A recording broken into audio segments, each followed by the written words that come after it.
Good morning. तो कैसे हैं आप सब? तो आज हम फिर मिले हैं अपने चौथे सेशन के साथ। इसके पीछे हमारी 3 क्लासेस हो चुकी हैं। होपफुली आप उन सारी क्लासेस को अटेंड कर चुके हैं, अच्छे से रिवीजन कर रहे हैं और अच्छे से पढ़ाई कर रहे हैं। तो मैं सब सिद्दीकी आज एक बार फिर आपसे इसी चैप्टर के साथ sexual reproduction in flowering plants में उसके आगे की बारे में हम पढ़ेंगे और उसके आगे की प्रोसीजर कैसी थी उसको समझेंगे। तो जो भी हमने पहले क्लास में पढ़ा था उसको एक बार छोटा सा रिकैप करेंगे कि हम कहाँ पे थे ताकि हम फ्लो में आ जाएं। उसके बाद आज का टॉपिक हमारा है पॉलिनेशन, जिसको हम अच्छे से पढ़ेंगे। तो आइए चलते हैं बिना टाइम वेस्ट किए। तो हम क्या पढ़े थे लास्ट क्लास में? सबसे पहले हमारे जो चैप्टर का नाम था वो sexual reproduction in flowering plant था। ठीक है, तो रिप्रोडक्शन किसमें? फ्लावरिंग प्लांट के अंदर। तो हमने पहले ही लेक्चर में सारी अच्छे से डिटेल फ्लावर के बारे में हमने पढ़ा। ठीक है, उसके बाद हमने पढ़ा जो फ्लावर के 4 पार्ट होते हैं, पेटल, सेपल, एंड्रोशियम, गायनोशियम। उसमें से 2 इंपॉर्टेंट पार्ट थे। कौन कौन से? एक एंड्रोशियम, क्यों? क्योंकि वो मेल रिप्रोडक्टिव पार्ट था, और दूसरा गायनोशियम जो कि फीमेल रिप्रोडक्टिव पार्ट था। ठीक है, तो उसमें से हमने एक दिन का पूरा लेक्चर अच्छे से एंड्रोशियम के बारे में पढ़ा कि वो कैसा उसका स्ट्रक्चर था, कैसे हम उसको मेल गैमीट हमें उस स्ट्रक्चर से मिला, उसकी क्या क्या प्रोसीजर थी, एवरीथिंग अबाउट एंड्रोशियम हमने सारा कुछ पढ़ा। ठीक है, फिर उसके बाद नेक्स्ट डे यानी कि कल की क्लास में हमने गायनोशियम के बारे में अच्छे से पूरी डिटेल लेक्चर ली कि हमें फीमेल गैमीट कैसे मिला। सेक्सुअल रिप्रोडक्शन के लिए हमें इम्पॉर्टेंट हमारी आवश्यकता है, जो हमारी नीड है वो किसकी है? एक हमारी नीड है भाई फीमेल गैमीट की, कि हमको फीमेल गैमीट मिल जाए। ठीक है, और दूसरी हमें किसकी नीड है? कि हमें मेल गैमीट मिल जाए, जो कि दोनों हम प्रीवियस क्लास में देख चुके हैं कि कैसे फीमेल गैमीट और मेल गैमीट का फॉर्मेशन होता है। अगर आपने वो लेक्चर्स नहीं देखे हैं तो प्लीज़ पहले वो 3 लेक्चर्स कंप्लीट करके फिर उसके बाद आप ये चौथे लेक्चर पढ़िए। ठीक है, तो हमने जो देखा था फीमेल गैमीट, जिसमें से हमें क्या मिला था? एक एम्ब्रियो सैक था, कुछ इस तरीके का स्ट्रक्चर था जो हमने लास्ट क्लास में पढ़ा था। ऊपर हमारा सिनर्जिड थे, बीच में हमारी एग था, फिर उसके बाद यहाँ पर पोलर न्यूक्लियाई था। ठीक है, और नीचे हमारी कौन सी थी? Antipodal cell. ये कुछ एम्ब्रियो सैक, जहाँ से हमारा लास्ट लेक्चर जो था वो ख़त्म हुआ था। ठीक है, एम्ब्रियो सैक। उसके बाद उसके पहले लेक्चर में हमने मेल गैमीट के बारे में पढ़ा। वो कहाँ से मिला था? वो हमको मिला था पोलन ग्रेन से। ठीक है, पोलन ग्रेन से मिला था। पोलन ग्रेन के अंदर जो पोलन ग्रेन का जो स्ट्रक्चर था वो कुछ इस तरीके का था। इसके ऊपर एक और लेयर थी जिसका नाम था इंटाइन, एक दूसरी लेयर थी जिसका नाम था एक्साइन। ठीक है, जो किससे बनी थी? जो स्पोरोपोलिन नामक एक केमिकल से बनी थी, जो हार्डेस्ट मटेरियल होता है जिसको किसी भी तरीके से नष्ट नहीं किया जा सकता। और अंदर वाली अंदर वाली लेयर जो इंटाइन नाम था वो किससे बनी थी? वो बनी थी सेलुलोज प्लस पेक्टिन से, जो कि बहुत ही सॉफ्ट होती है। अब इसके अंदर जब ये डेवलप किया था तो ये 2 सेल में बढ़ गया था। एक जो आपकी थी वेजिटेटिव सेल, दूसरी आपकी थी generative cell. Vegetative cell, generative cell. अब ये जनरेटिव सेल में जब इसका माइटोसिस हुआ था तो ये 2 मेल गैमीट में बट गया था। कुछ याद आया? 2 मेल गैमीट में बट गया था। तो यहाँ से हमको दोनों चीज़ हमको मिल गया। हमको एग भी मिल गया, ठीक है, जो हमारा फीमेल गैमीट है, और हमको मेल गैमीट भी मिल गया जो कि यहाँ पर मिला था। ठीक है, अब हमें क्या कराना है? अब हमें रिप्रोडक्शन के लिए इन दोनों गैमीट्स का फ्यूज़न कराना है। और वो कब होगा? जब दोनों गैमीट एक साथ एक जगह पर मिलेंगे, तभी तो उनका भाई वो होगा ना, फर्टिलाइजेशन, फ्यूज़न होगा, तब जाकर रिप्रोडक्शन की प्रोसेस होगी। तो आइए आज की क्लास में हम ये देखेंगे कि ये जो मेल गैमीट है वो फीमेल स्ट्रक्चर के पास वो कैसे जाएगा और फिर आगे की प्रोसेस कैसे होगी। ठीक है, तो आज की क्लास स्टार्ट करते हैं। आज की जो क्लास का जो हमारा टॉपिक है वो है पॉलिनेशन। अब ये पॉलिनेशन क्या है? ठीक है, अभी तक तो गैमीट हो रहा था, मैम गैमीट चाहिए, मिल गया। अब पॉलिनेशन क्या आ गया? पॉलिनेशन एक प्रोसेस है। ठीक है, पॉलिनेशन में क्या होता है? पॉलिनेशन में जो आपका मेल गैमीट बना, जो स्पोर बना, वो आपका स्पोर, मैंने बताया था ना एंथर फर्टिलाइजेशन होगा, उसके बाद स्पोर हवा में चले जाएंगे, तो इस तरीके से फिर स्पोर उड़ करके फीमेल वाले स्ट्रक्चर के पास पहुंचता है। तो यही जो प्रोसेस है ना वही कहलाती है पॉलिनेशन, वही कहलाती है पॉलिनेशन। पॉलिनेशन का डेफिनेशन ही यही है कि क्या होगा कि स्पोर, थिकनेस थोड़ी कम कर लेते हैं, कि स्पोर जब स्टैमेन के पास पहुंच जाता है, ठीक है, या फिर स्टैमेन, स्पोर ही बोलो, स्पोर का जब कहाँ पर, कार्पेल के पास, कार्पेल क्या था, कार्पेल हमारा फीमेल वाला स्ट्रक्चर था ना, तो जब स्पोर कार्पेल के पास जो उसकी पहुंचने की जो प्रोसेस होती है वही क्या कहलाती है, पॉलिनेशन।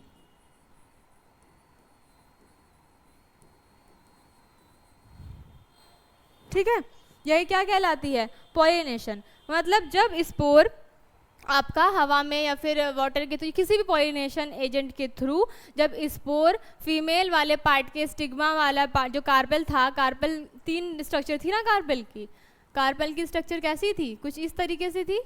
कार्पेल को हम पिस्टल भी बोलते थे, ठीक है। तो ये जो कार्पेल वाले की जो स्टिग्मा वाला पार्ट है, इस पे जो स्पोर पहुंचने की जो क्रिया होती है वही क्या कहलाती है, वही कहलाती है हमारी पॉलिनेशन। ठीक है, समझ में आई बात, क्या बोला फिर से, पॉलिनेशन क्या है, पॉलिनेशन एक प्रोसेस है।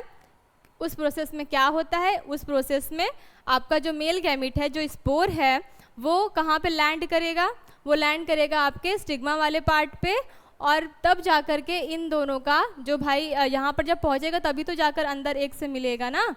ठीक है, तो ये जो हमारी प्रोसेस हो रही है, स्पोर की स्टिग्मा पर आने की जो प्रोसेस हो रही है वही कहलाती है पॉलिनेशन। आपको समझ में आया ना पॉलिनेशन क्या होता है। ठीक है, पॉलिनेशन की सिंपल सी डिफिनेशन यही है कि स्पोर का स्टिग्मा पर आना, स्पोर का स्टिग्मा पे आना का जो क्रिया है वही हमारा क्या कहलाता है, पॉलिनेशन कहलाता है। ठीक है, चलो अब आप क्या करेंगे, टाइप ऑफ पॉलिनेशन देखेंगे। ठीक है, पॉलिनेशन कितने टाइप से हो सकता है उसके बारे में देखेंगे। ठीक है, पॉलिनेशन का जो टाइप होता है वो 3 होता है। ठीक है, पॉलिनेशन कितने टाइप से हो सकते हैं, 3 टाइप से। कैसे कैसे, एक आपका हो सकता है ऑटोगैमी, ठीक है, एक आपका हो सकता है गिनोटोगैमी, और एक आपका हो सकता है जीनोगैमी। ठीक है, ये 3 टाइप से आपका पॉलिनेशन हो सकता है। अब इन टाइप में क्या होगा, ठीक है, ये कैसे होगा वो हम आगे देखेंगे। आशा है आपको अभी तक पॉलिनेशन समझ में आ गया है। पॉलिनेशन भाई बहुत बड़ी चीज़ नहीं है, बस एक सिंपल सा प्रोसेस है कि मेल वाले पार्ट से जो मेल गैमीट है, जो आपका स्पोर है, वो किसी भी पॉलिनेटर एजेंट के थ्रू स्टिग्मा वाले पार्ट पर पहुंच जाना ही आपका पॉलिनेशन कहलाता है। ठीक है, चलो आगे देखें। अभी हमने बात की जो पॉलिनेशन था वो कितने टाइप का होता है, 3 टाइप का। ठीक है, पहला कौन सा था आपका, ऑटोगैमी, ऑटोगैमी। दूसरा आपका क्या टाइप का नाम है, गिनेटोगैमी।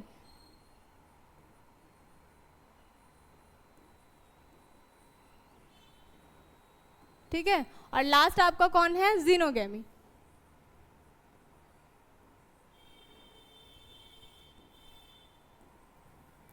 ठीक है,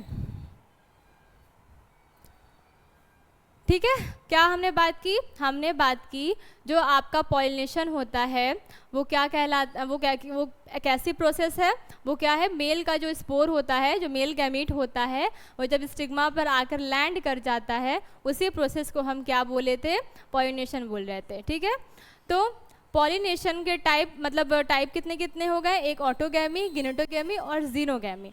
अब हम क्या करेंगे, अब हम इन तीनों प्रकार को, इन तीनों टाइप्स को अलग अलग से पढ़ेंगे कि ये कैसे होता है। ठीक है, चलो तो पढ़ लें, आगे देखेंगे। हम एक स्ट्रक्चर बना लेते हैं फ्लावर की। ठीक है, मान लो ये उसका भाई डंडी है, ठीक है, पत्ती वत्ती है, ठीक है, यहाँ पर बना लेते हैं हम अपना फ्लावर की पत्ती वत्ती थोड़ा, ठीक है।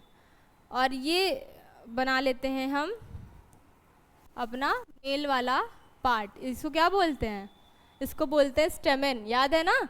ये एंथर है, ये फिलामेंट है। इन दोनों को कंबाइंडली क्या बोलेंगे? एक यूनिट में बोलेंगे इसको स्टेमेन बोलेंगे, ठीक है, स्टेमेन बोलेंगे। और अगर ये पूरा एक फ्लावर में जितने भी, मतलब मान लो ये दो हैं, दो प्रेजेंट है, ये दोनों जो कलेक्टिवली बोलेंगे, जब इसको ग्रुप में बोलेंगे तो इसको बोलेंगे एंड्रोशियम, ठीक है। तीनों जो आपका जो नेमिंग है वो अलग अलग टाइप से है, ठीक है। अगर इसका अलग से बस एक स्ट्रक्चर का नाम लेंगे तो इसको बोलेंगे एंथर। एंथर कैसा स्ट्रक्चर होता था? बाइलोब्ड होता था, और इसी के अंदर हमारा पूरा प्रोसेस, हम जैसे हमने देखा था उसको कट करके उसके अंदर कैसे स्पोर मिले थे वो हमने देखा था, ठीक है। और इसके नीचे क्या है? इसके नीचे है फिलामेंट। फिलामेंट क्या था? एक तंतु था, एक डंडी था। वो क्या करता था? वो एंथर को सपोर्ट करता था उस फ्लावर पर रहने के लिए, और क्या करता था? यहाँ पर फ्लावर के साथ उसको अटैच रखता था, ठीक है। थैलेमस से उसको अटैच करने का काम करता था, ठीक है। फिलामेंट के क्या काम थे? फिलामेंट सपोर्ट देता है एंथर को, और यहाँ पर थैलेमस से अटैच रखता है, ओके। और एंथर का आपका मेन काम है, क्यों? क्योंकि एंथर के अंदर ही आपका मेल गैमेट मिलता है। उसके बाद अब हम बना लेते हैं अपना फीमेल स्ट्रक्चर, जो हमारी है, क्या है? जो हमारा कार्पेल या फिर पिस्टिल, ठीक है। इस तरीके से आपकी ओवरी हो गई, ठीक है। ये आपका कैसा फ्लावर है? जब हमने फर्स्ट क्लास में बात की थी तो हमने बात किया था कि फ्लावर दो टाइप के होते हैं, एक यूनिसेक्सुअल और एक बाइसेक्सुअल। याद है कुछ?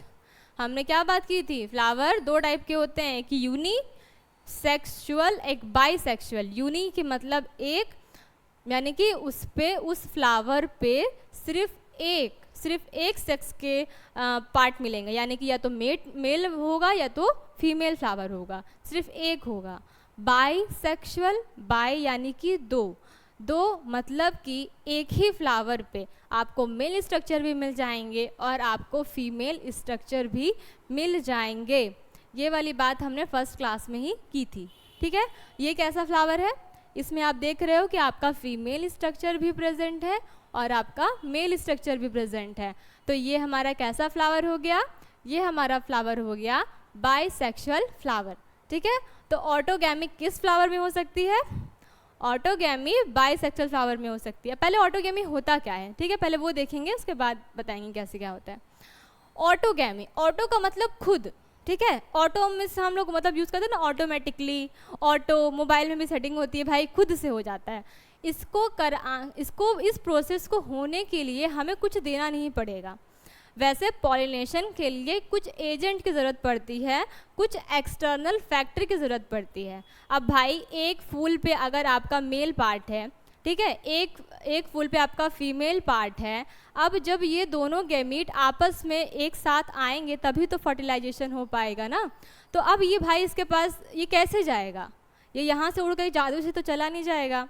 ये इसको कराने के लिए या तो आपको कोई फैक्टर देना पड़ेगा या तो कोई एजेंट होना चाहिए। जैसे कि या तो वो हवा के थ्रू जा सकता है, हवा भी तो एक एजेंट का ही काम करेगी, या तो वाटर के थ्रू जा सकता है, या तो कोई इंसेक्ट इस पर आकर बैठे, इसके पैर पे, इसके बॉडी पर वो स्पोर चिपक जाए और जब वो दूसरे फ्लावर पे जाए तब वो फीमेल वाले के पास जा सकता है। यही हो सकता है ना। ऐसा तो है नहीं कि बस जादू से बस फटाक से उस पर चला जाएगा। तो इस तरीके से अगर हमारा फ्लावर यूनिसेक्सुअल हुआ कि जिस पर एक पर फीमेल हुआ एक पर मेल हुआ, तो ये क्या खुद से हो सकता है? कभी नहीं हो सकता, ठीक है। तो ये खुद से कभी नहीं हो सकता। अगर फ्लावर के सेक्स यूनिसेक्स हैं, मतलब एक ही है, तो ऐसा नहीं हो सकता कि वो खुद से अपना स्पोर इस पर गिरा सके। पर सोचिए अगर वो बाइसेक्सुअल फ्लावर हुआ, ठीक है, इसके पास इसका एंथर भी है, इसके पास फिलामेंट भी है, तो इसको क्या ज़रूरत है? ये तो भाई अपने से हिलेगा, गिर जाएगा, ठीक है। जैसे ही झरेगा, डरता है ना, डेहिसेंस हो जाता है, एंथर हमारा फट जाता है और उसमें से स्पोर्स निकल जाते हैं, पढ़ा था ना हमने। तो वो स्पोर्स निकलेगा, इस पर गिर जाएगा और भाई हमारा पॉलिनेशन हो जाएगा, ठीक है, हमारा पॉलिनेशन तो हो जाएगा। तो ऐसे फ्लावर्स जिनको जिसको पॉलिनेशन के लिए किसी भी एक्सटर्नल फैक्टर या किसी भी पॉलिनेटर एजेंट जैसे इंसेक्ट, वाइन या वाटर, ये सब चीज़ की ज़रूरत नहीं होती है, वो ऐसा पॉलिनेशन कहलाता है ऑटोगैमी। ठीक है, गैमी का मतलब होना, मतलब पॉलिनेशन होना, ऑटो मतलब खुद से। समझ में आई बात? ऑटोगैमी किससे बोल रहे हैं? हमारे पॉलिनेशन 3 टाइप से थे, जिसको हमने पहला वाला डिस्क्राइब किया कि हमारी ऑटोगैमी कैसे हो रही है। ऑटोगैमी हमारा बाइसेक्शुअल फ्लावर पे हम बिना किसी एजेंट के, बिना किसी फैक्टर के खुद से इस जो स्पोर है वो उड़ करके यहाँ पर आकर के स्टिग्मा वाले पार्ट पे अगर आ जाएगा, बैठ जाएगा, लैंड कर जाएगा, तो यही प्रोसेस क्या कहलाएगी? हमारी ऑटोगैमी कहलाएगी। समझ में आया ऑटोगैमी किसे कहते हैं? ठीक है, सेम फ्लावर, उसी प्लांट के, देखो प्लांट भी सेम है, फ्लावर भी सेम है, उसी प्लांट के सेम फ्लावर पे अगर ये प्रोसेस होती है तो ये कहलाती है ऑटोगैमी। बात समझ में आई? ठीक है, अब चलो अब दूसरा वाला देखें कि गिनेटोगैमी किसे कहते हैं। गिनेटोगैमी कहते हैं कि एक बार इसको भी स्ट्रक्चर बना लेंगे ताकि समझ में अच्छे से आए। ठीक है, चलो ये हमारी डंडी हो गई। सो डंडी को क्या बताया था मैंने, याद है? पेडिसल, सबसे फर्स्ट क्लास में जब मैंने एक बेसिक स्ट्रक्चर लिया था कली का। ठीक है, तो रिवाइज करते रहिए पहले का और पूरे लेक्चर्स अटेंड कीजिए। चलो ठीक है, देखो ये हो गई आपकी लीफ वगैरह। अब इसमें भाई थोड़ा सा चेंज है, जाहिर सी बात है चेंज होगा तभी तो ये हुआ है ना। इसमें आपके 2 फ्लावर पाए जाएंगे। ठीक है, इसमें आपके 2 फ्लावर प्रेजेंट होंगे सेम प्लांट में। चलो एक फ्लावर तो हमारा हो गया, दूसरा वाला फ्लावर भी बना लिया जाए। ठीक है,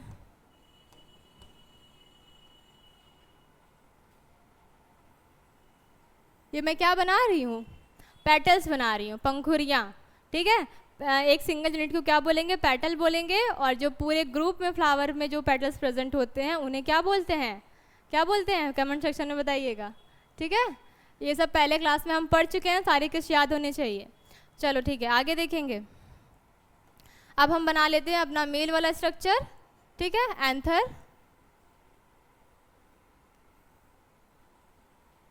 ठीक है, और एक हम बना लेते हैं अपना फीमेल वाला स्ट्रक्चर, इस वाले फ्लावर पे बना लेते हैं ओवरी। ये हो गया स्टिग्मा, ये हो गया स्टाइल, और ये नीचे हो गई हमारी ओवरी। ठीक है, ऊपर वाला पार्ट हो गया स्टेमन। एक फ्लावर पे क्या प्रेजेंट है? ये हमारे कैसे फ्लावर प्रेजेंट हो गए? यूनिसेक्सुअल फ्लावर प्रेजेंट हो गए। यूनिसेक्सुअल मतलब कि एक फ्लावर पे हमारा क्या प्रेजेंट है? हमारा स्टेमन प्रेजेंट है। स्टेमन क्या होता है? Male reproductive organ. और दूसरे फ्लावर पे हमारा क्या प्रेजेंट है? कार्पेल या फिर पिस्टल, जो क्या होती है? Female reproductive organ. ठीक है, अब ये सेम प्लांट है। ठीक है, प्लांट हमारा सेम है पर फ्लावर कैसे हैं? अलग अलग हैं। सब बात समझ में आ रही है? प्लांट सेम है पर फ्लावर्स अलग अलग हैं। ठीक है, अब इसमें अगर ये जो आपका स्पोर है, ठीक है, झरने के बाद, ठीक है, जब स्पोर एंथर जब फट गया तो ये मान लो ये जब फटेगा कुछ नीचे गिरेंगे, कुछ ऊपर जाएंगे, कुछ दाएं बाएं, भाई कहीं भी जा सकते हैं ना, जैसे भी हवा का रुख हो, कुछ भी हो, वो कहीं भी स्पोर जा सकते हैं। ऐसा तो है नहीं कि नीचे ही जाएंगे ऊपर ही जाएंगे, वो रैंडम कहीं भी जा सकते हैं। अब मान लो वहाँ पर वो फूल मिल गया, ठीक है, जहाँ पे स्पोर गिरे वहाँ पर अनसर्टेनली यहाँ पर आ गया भाई स्पोर आ गया फीमेल वाले के पास, तो क्या हो गया? पॉलिनेशन हो गया ना। स्पोर का, मेल गैमीट का फीमेल पार्ट के स्टिग्मा पर पहुंचने की जो क्रिया होती है, जो प्रोसेस होता है, वही तो कहलाता है ना पॉलिनेशन। ठीक है, तो यहाँ पर स्पोर ये पहुंच गया तो ये क्या हो गया? यहाँ पर पॉलिनेशन की प्रोसेस हो गई। तो समझो बात को। ठीक है, सेम प्लांट के डिफरेंट फ्लावर पे अगर ये प्रोसेस होती है पॉलिनेशन की प्रोसेस, तो वो क्या कहलाती है? गिनोटोगैमी कहलाती है। बात समझ में आए? गिनोटोगैमी किसे कहते हैं? ठीक है, गिनोटोगैमी सेम प्लांट के डिफरेंट फ्लावर पे होती है। ठीक है, अब ऑटोगैमी और इसमें क्या डिफरेंस है? देखो, ये आपका क्या था? ये आपका बाइसेक्सुअल फ्लावर था। ठीक है, बाइसेक्सुअल फ्लावर था और आपका सेम प्लांट था। सेम प्लांट के सेम फ्लावर पे अगर पॉलिनेशन होता है तो कहलाता है ऑटोगैमी। सेम प्लांट के डिफरेंट फ्लावर पे होती है तो कहलाती है गिनोटेगैमी।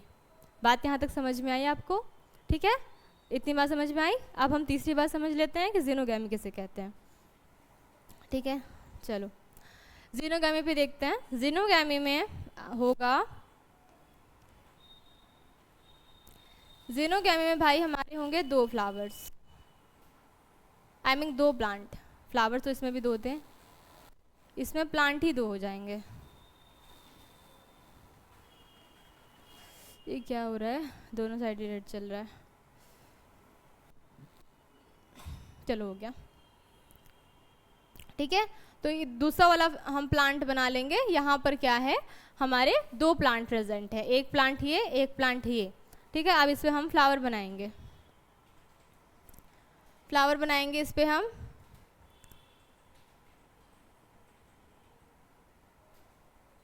ये हो गया हमारा पेटल, ठीक है,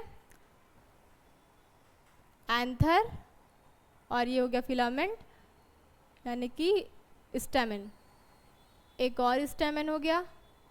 ये हो गया हमारा एक प्लांट जिस पे कौन प्रेजेंट है, मेल वाला पार्ट प्रेजेंट है। ठीक है, अब ये हमारा दूसरा प्लांट है और दूसरे वाले प्लांट पे हमारा फीमेल वाला फ्लावर प्रेजेंट है।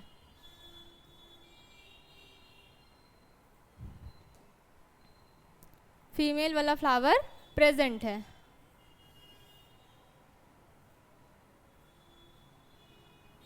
ठीक है, देखो क्या हुआ। अब हमारा जीनोगैमी में हमारे कितने प्लांट आ गए, हमारे 2 प्लांट आ गए। ठीक है, 2 प्लांट आ गए। अब इन 2 प्लांट में यानी अलग अलग प्लांट में अब ये प्रोसेस होगी। ठीक है, अब ये प्रोसेस होगी। अब क्या होगा कि इसका ये वाला प्लांट अलग दूरी पर है, ये वाला मैंने तो अभी बनाना तो भाई पास पास में बनाया है, दूर भी होता है। ठीक है, तो कुछ डिस्टेंस पे हो सकता है या ज़्यादा डिस्टेंस पे हो सकता है, कहीं भी हो सकता है वो फ्लावर। ठीक है, एक ये प्लांट हो गया, एक ये प्लांट हो गया। अब इस पे आएगा कोई एजेंट या फिर कोई फैक्टर। ठीक है, या तो जब इसके एंथर डेhiscence होंगे, जब इसके एंथर झरेंगे तो या तो फिर कोई मान लो इंसेक्ट आया, कोई बटरफ्लाई आ गई, कोई हनी बी आ गई, इस पे आकर के बैठी। ठीक है, मान लो आपकी एक कोई भी इंसेक्ट आया और आ करके इस फ्लावर पे बैठा। ठीक है, एक इंसेक्ट आई और यहाँ पर आकर के बैठ गई। ठीक है, कुछ इस तरीके से गंदगी सा बना है, ठीक है चलता है। तो यहाँ पे इंसेक्ट आया और इंसेक्ट आकर के फ्लावर पे बैठा। अब मान लो ये एंथर में स्पोर झराया होगा, तो इसके पैर में या फिर इसकी बॉडी पे जो स्पोर्स हैं वो आ करके इस पे चिपक जाएंगे। ठीक है, अब वो भाई इधर आया, उड़ते उड़ते आया, फ्लावर पे बैठा, मस्त वो अपना रस वस ले रहा था, नेक्टर जिसको बोलते हैं वो ले रहा था।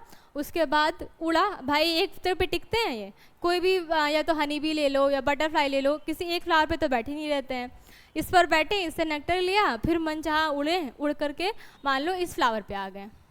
ठीक है, यहाँ पर आ गए और यहाँ पर आने के बाद फिर इस वाले फ्लावर पे सोचे चलो अब इससे रस लेते हैं। अब इसी के चक्कर में ये तो अपने लिए आए थे कि चलो चलें हम नेक्टर ढूंढें ना, ये ना हनी बीज करती हैं, जाकर के फ्लावर का नेक्टर लेती हैं, फिर जाकर के शहद बनाती हैं। तो वो अपने काम के लिए आई थी, अपने लालच के लिए। ठीक है, तो अपने लालच के लिए आई थी, इस पर बैठी और साथ ही साथ हमारे पॉलिनेशन का काम भी करवाती चली गई। ठीक है, यहाँ पर क्या की, वो इसको स्पोर को कैरी करने के बाद जब वो स्टिग्मा मतलब इस वाले फ्लावर पे आ रही थी, तो यहाँ पर इस वाले फ्लावर के स्टिग्मा वाले पार्ट पर पहुँच गए और हो गई हमारी पॉलिनेशन। ठीक है, पॉलिनेशन तो वही प्रोसेस ही है ना, ठीक है, कि spore land on a carpel of a female reproductive part.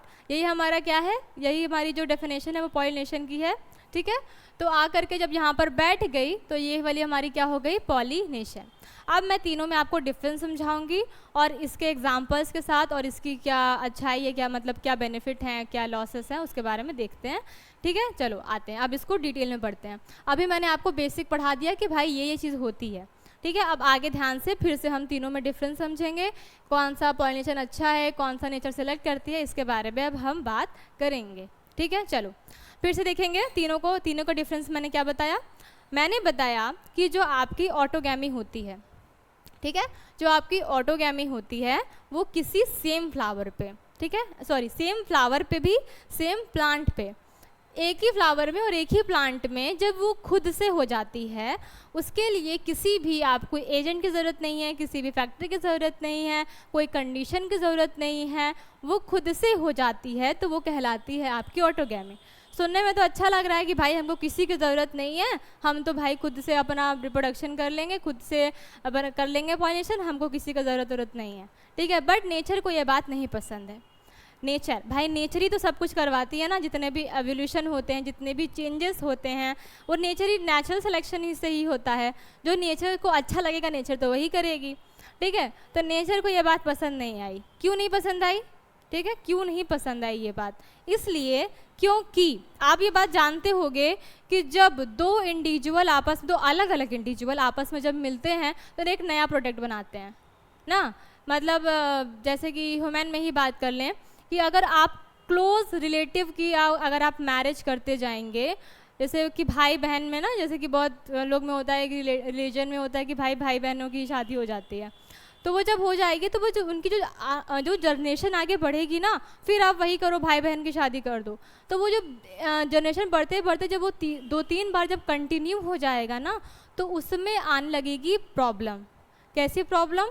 भाई तुम्हारी डिजीज़ हो सकती है बहुत मतलब बहुत गंदी वाली डिजीज़ हो सकती है, जिससे कि आगे वाली जो आपका जो न्यूबॉर्न्स होने वाला है वो बिल्कुल अच्छा नहीं होगा, ठीक है, उसमें कोई ना कोई बड़ी कमी आ सकती है, ठीक है। एक तो आपका कोई एवोल्यूशन नहीं हो पाएगा, कोई जेनेटिकली मॉडिफिकेशन नहीं आ पाएगी, वही same same same same same करते करते क्या होगा, एक डिजीज़ उत्पन्न हो जाएगी, कोई मॉडिफिकेशंस नहीं आएगी। तो ये सब नेचर को पसंद नहीं है। नेचर क्या चाहती है? नेचर एवोल्यूशन चाहती है। नेचर चाहती है कि उसकी जो जेनेटिक है वो भाई चेंज होती रहे, जनरेशन चेंज होती रहे। इसलिए जो हमारी नेचर है वो ऑटोगैमी को सपोर्ट नहीं करती है। वो नहीं चाहती है कि सेम इंडिविजुअल यानी कि सेम फ्लावर पे, सेम प्लांट पे ये फर्टिलाइजेशन हो, ठीक है। और भाई इसके नुकसान भी तो हैं। एक तो फ़ायदा हो गया कि भाई फ़ायदा हो गया कि किसी की ज़रूरत नहीं है हमें, बट साथ ही साथ अगर ये 2-4 बार कंटिन्यूसली चलता रह जाएगा तो इसमें आने लगेगी प्रॉब्लम, ठीक है। वो जो भी न्यूबॉर्न्स होने वाला रहेगा, या तो वो उसका फ्रूट अच्छा नहीं होगा, उसमें स्वाद नहीं होगा, या फिर ऐसा करके कंडीशन आने लगेगा, ठीक है। तो इसलिए चलो यहीं पर लिख लेते हैं, ठीक है। ऑटोगैमी में क्या होता है कि एक तो भाई ये पॉइंट्स में डालें, ऑटोगैमी में आपका ये है कि एक तो आपका है कि नो नीड एनी एजेंट क्या होते हैं? जो कि काम करवाते हैं। जैसे कि जो इंसेक्ट वगैरह है ना, वो हमारे एजेंट कहलाएंगे, इंसेक्ट्स हैं, ठीक है, आगे भी देखेंगे बाद में। नो नीड एनी एजेंट, ठीक है। और इसका फ़ायदा यही है, ठीक है। इसका अगर बेनिफिट देखेंगे तो बेनिफिट हमारा यही है।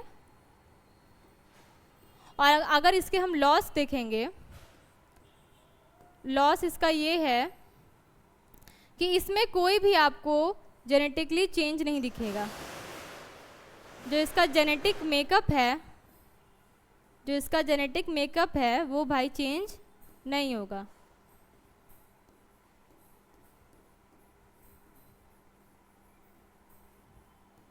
ठीक है।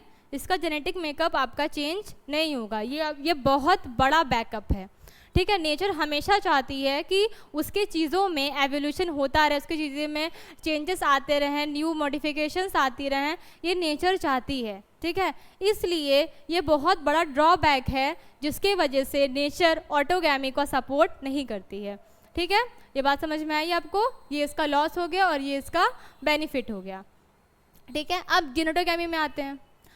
जिनोटोगैमी में क्या है कि जिनोटोगैमी में भाई देखो फ्लावर तो चेंज है, ठीक है, फ्लावर तो चेंज है। अब इस पॉलिनेशन को कहते क्या है? देखो, जब ये हमारा स्पोर है और यहाँ पर उड़ करके आ रहा है, ठीक है। ये तो इंसेक्ट के द्वारा भी हो सकता है, या तो हो सकता है कि अपने से भी हो जाए गिर करके भी, या इसमें भी तो एजेंट आ सकते हैं। मान लो इस वाले फ्लावर पे आई कोई इंसेक्ट आकर के बैठी, फिर इस वाले फ्लावर पे चली गई, तो इसका एजेंट तो नीड हो सकती है ना, तो ये बीच का हो जाएगा, इसके और इसके बीच का, ये दोनों हो सकता है। ठीक है, गिनेटोगैमी में।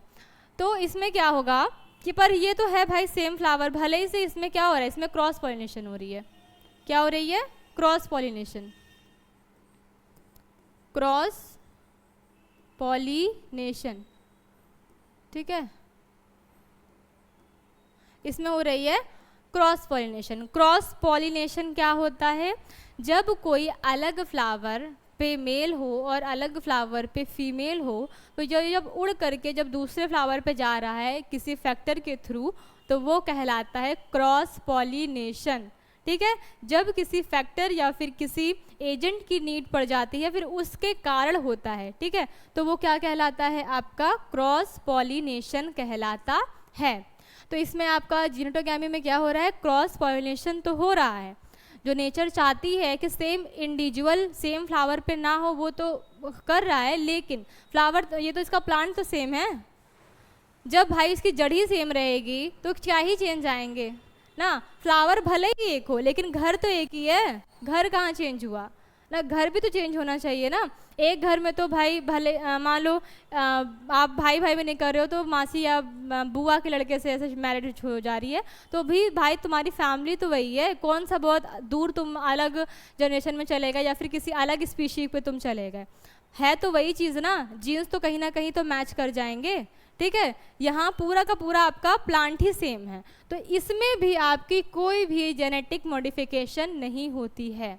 इस वाले प्लांट में भी कोई भी जेनेटिक मॉडिफिकेशन, कोई भी आपकी जेनेटिक मॉडिफिकेशन नहीं होती है, नॉट अकर। ठीक है, जेनेटिक मॉडिफिकेशन नॉट अकर। तो जिनेटोगैमी भी कैसा है? इसमें भी कोई भी जेनेटिक वेरिएशन नहीं आ रही है। ठीक है, इसमें क्रॉस पॉलिनेशन तो होता है। अगर आपसे ये क्वेश्चन पूछे कि जिनेटोगैमी में क्या क्रॉस पॉलिनेशन होता है, तो हाँ क्रॉस पॉलिनेशन होता है, बट क्या इसके जेनेटिक मेकअप चेंज होता है? जेनेटिक में कोई मॉडिफिकेशन आती है? तो नहीं आती है। ठीक है, तो इस तरीके से आपसे क्वेश्चन पूछा जा सकता है। तो इसमें हमने क्या बात किया? इसमें आपका फ्लावर तो सेम होता है, इसमें क्रॉस पॉलिनेशन नहीं होता है। ठीक है, इसमें क्रॉस पॉलिनेशन नहीं होता है, क्रॉस पॉलिनेशन नॉट अकर। ठीक है, इसमें कोई भी आपका क्रॉस पॉलिनेशन नहीं होता है।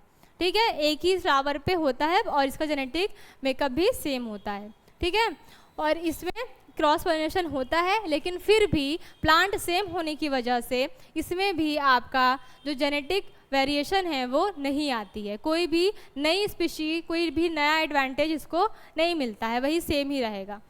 अब लास्ट आते हैं हम अपने जिनोगैमी पे। ठीक है, जिनोगैमी क्या है? जिनोगैमी भाई अलग प्लांट की स्पीशी भी है। ठीक है, अलग प्लांट भी प्रेजेंट है, तो इसमें जाहिर सी बात है जब कोई न्यू फ्लावर आएगा तो इन दोनों के बीच का कोई नया आएगा ना, कोई नया प्रोडक्ट मिलेगा, तो उसकी जो क्वालिटी है वो और बेटर होगी। ठीक है, और एडवांस होगा। तो इसलिए नेचर क्या करती है? जिनोगैमी को सपोर्ट करती है कि यहाँ पर जिनोगैमी ही हो। ठीक है, नेचर में जिनोगैमी ही हो।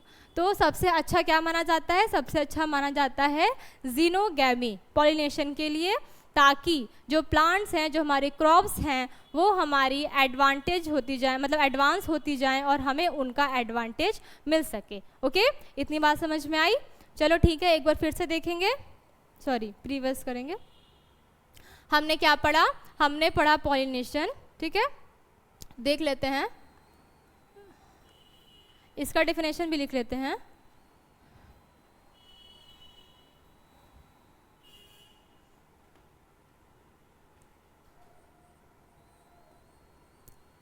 Spore land,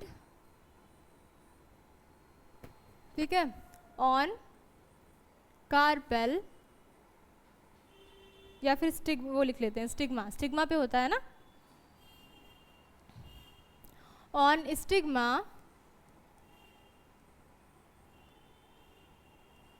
of a carpel.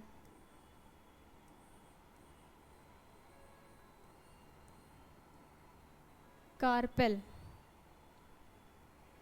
इसको मिटा देते हैं, ठीक है। Of a carpel is called, it is called pollination, या फिर प्रोसेस लिख सकते हैं carpel, this process known as,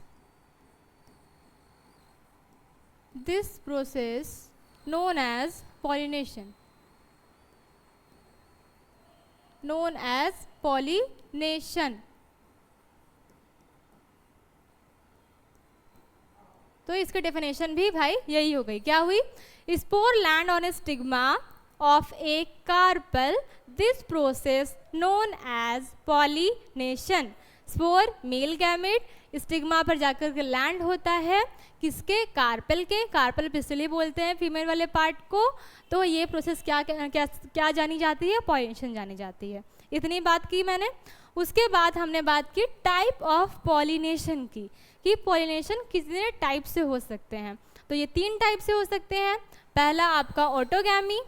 autogamy क्या था, एक सेम प्लांट के सेम फ्लावर पे, सेम प्लांट के सेम फ्लावर पे अगर पॉलिनेशन हो जाता है तो वो कहलाती है autogamy.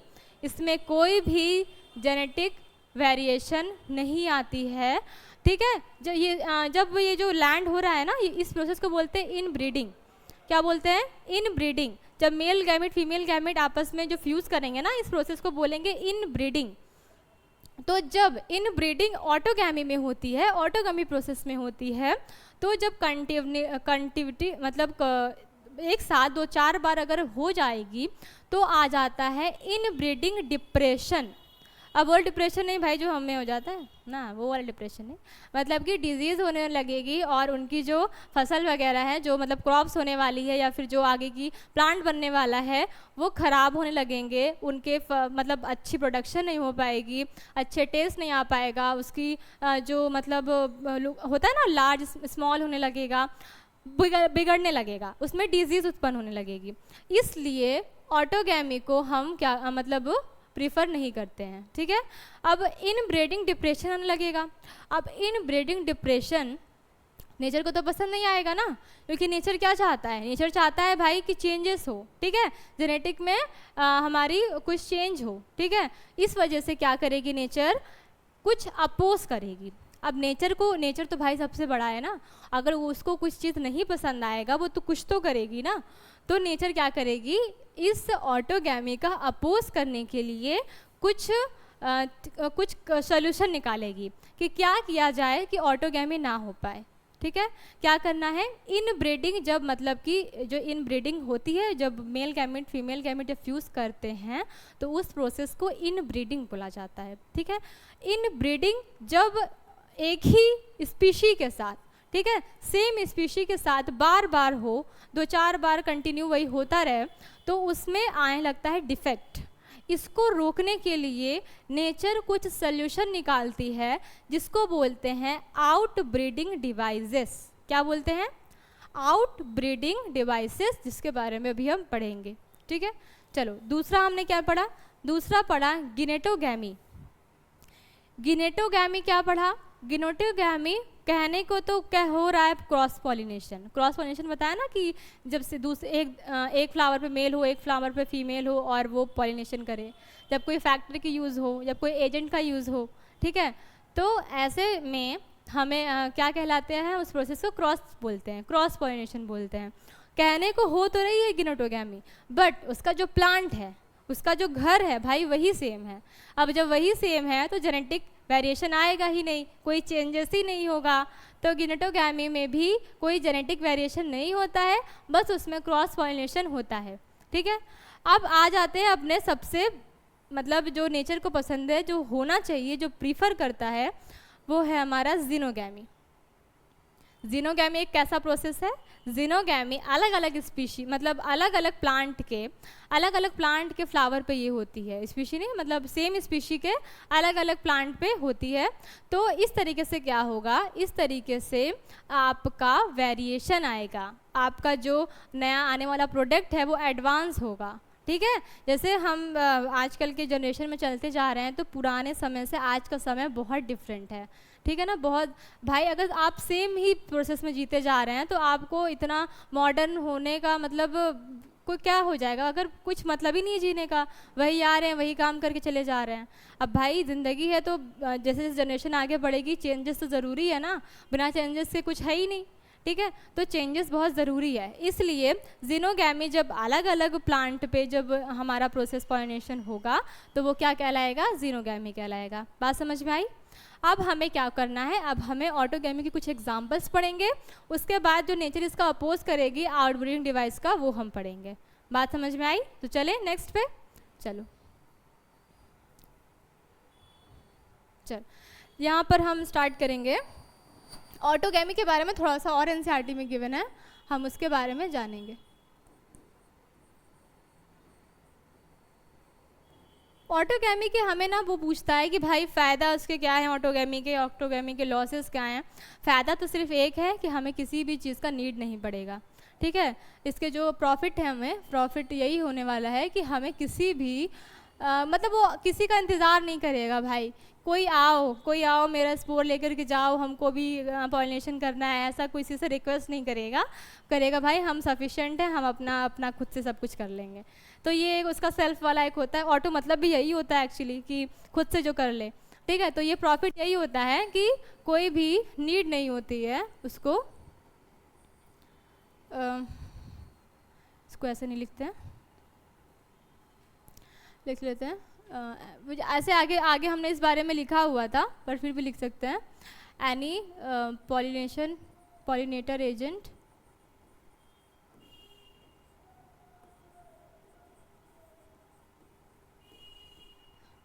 And factor, external factor,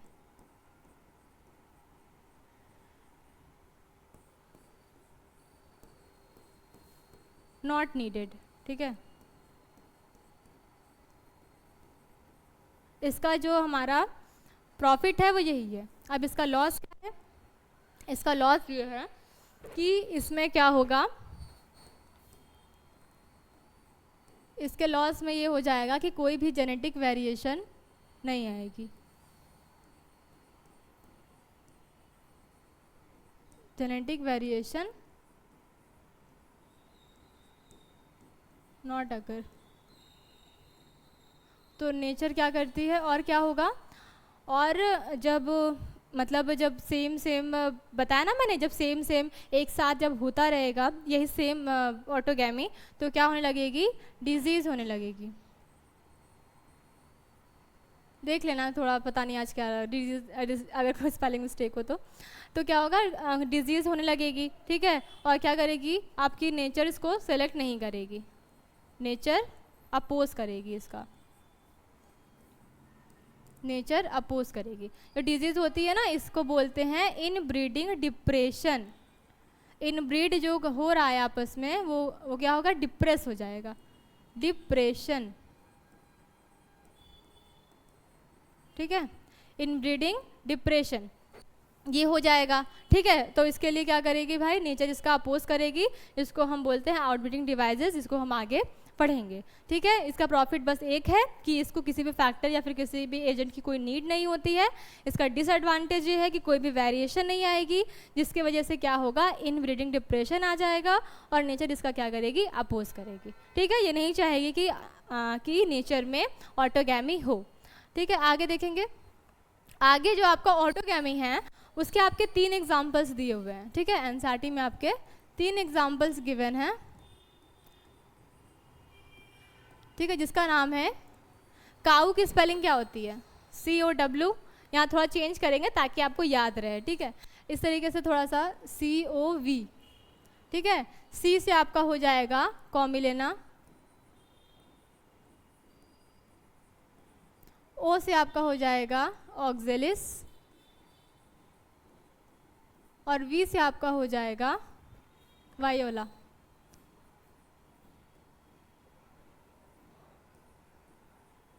ठीक है, ये आपके 3 फ्लावर्स के नेम हैं।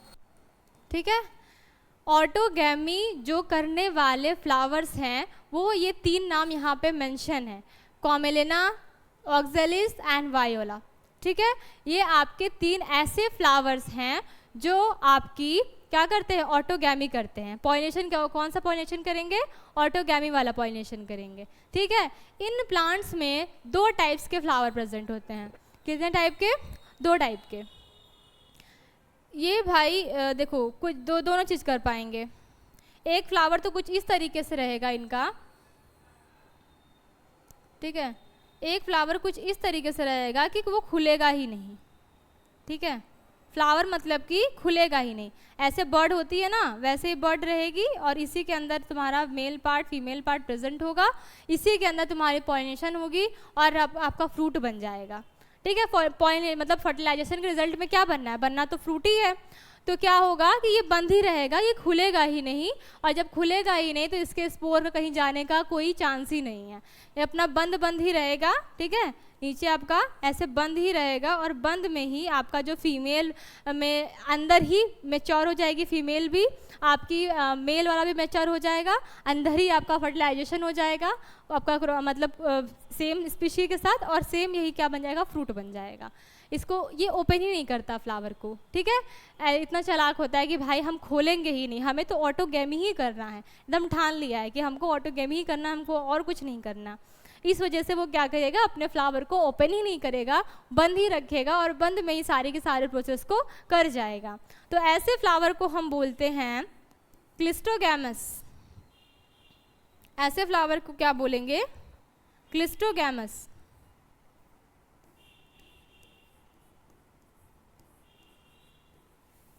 ठीक है, क्या बोलेंगे, क्लिस्टोगैमस फ्लावर्स। क्लिस्टोगैमस फ्लावर्स कैसे होते हैं, ऐसे फ्लावर्स जो कि खिलते ही नहीं हैं। ठीक है, जो कि ओपन ही नहीं होते हैं, प्लांट के अंदर ही बर्ड के रूप में ही रहते हैं और वैसे ही इनका फर्टिलाइजेशन होकर के, इनका फ्यूज़न होकर के फ्रूट बन जाता है।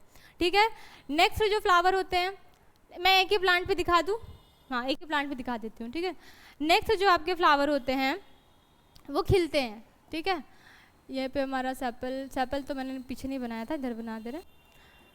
चलो, जिन जो नेक्स्ट फ्लावर होंगे वो मस्त खिलेंगे। ठीक है, खिलेंगे और इस पे तुम्हारा बाइसेक्शुअल होता है तो इसमें तुम्हारा पूरा होगा प्रेजेंट, तुम्हारा एंथर प्रेजेंट होगा। ठीक है, तुम्हारा ये प्रेजेंट होगा, ओवरी प्रेजेंट होगी। ठीक है, ये खिलते हैं। ठीक है, ऐसे फ्लावर को बोलते हैं कैस्मोगैमस फ्लावर, कैस्मोगैमस।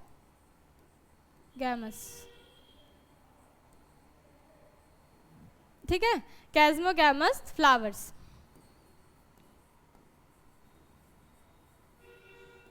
ये तुम्हारा गिनोटोगैमी भी कर सकता है और तुम्हारा ऑटोगैमी भी कर सकता है। ठीक है, जब फ्लावर ओपन होगा, इसमें और भी तो फ्लावर्स होंगे ना प्लांट में, तो वो तुम्हारा क्या कर देगा, गिनोटोगैमी भी कर सकता है और तुम्हारा ऑटोगैमी भी कर सकता है। कैस्मोग्लावस कैसे तुम्हारे हैं, ऑटोगैमी भी कर लेंगे और तुम्हारी गिनोटोगैमी भी कर लेंगे। ठीक है, बोथ। और यहाँ पे क्या होगा, क्लिस्टोगैमस में ओनली क्या होगा तुम्हारा, ओनली तुम्हारा होगा ऑटोगैमी। अपने आप को बिल्कुल सेफ कर लिए हैं, एकदम जिद कर लिए हैं कि भाई हम करेंगे तो ऑटोगैमी ही करेंगे, नहीं तो कुछ नहीं करेंगे। तो इस तरीके से आपका ये ऑटोगैमी के कुछ एग्जाम्पल दिए थे, जो इसमें 2 फ्लावर्स के नाम था, एक आपका था क्लिस्टोगैमस, दूसरा था कैस्मोगैमस, और वो कुछ इस प्रकार से पॉलिनेशन करते हैं। आशा है आपको तीनों पार्ट अच्छे से समझ में आ गया होगा, ऑटोगैमी, गिनोटोगैमी एंड जीनोगैमी। ठीक है, ये तीनों पार्ट हमने अच्छे से पढ़े, इसके एग्जाम्पल्स पढ़े, आशा है आपको अच्छे से समझ में आया होगा। अब हम क्या करेंगे, जैसे कि अभी हमने बात किया था कि ऑटोगैमी अगर कंटिन्यूटी उसकी बनी रहती है तो हो जाता है इनब्रीडिंग डिप्रेशन, इनब्रीडिंग डिप्रेशन से मैंने बताया कि आपकी जो क्रॉप्स हो जाएगी वो ख़राब हो जाएगी, फ्रूट टेस्टलेस हो जाएंगे, उनका जो शेप होता है वो बिगड़ जाएगा, मतलब बहुत सारी आपकी नुकसान होने लगेगा। तो नेचर इस चीज़ को नहीं चाहती है, इसके लिए वो कुछ काम करती है या फिर कुछ सॉल्यूशन निकालती है, ठीक है, या फिर कुछ कह लो कुछ ट्रिक अपनाती है, जिसको हम क्या बोलते हैं, आउट ब्रीडिंग डिवाइसेस। क्या बोलते हैं? आउट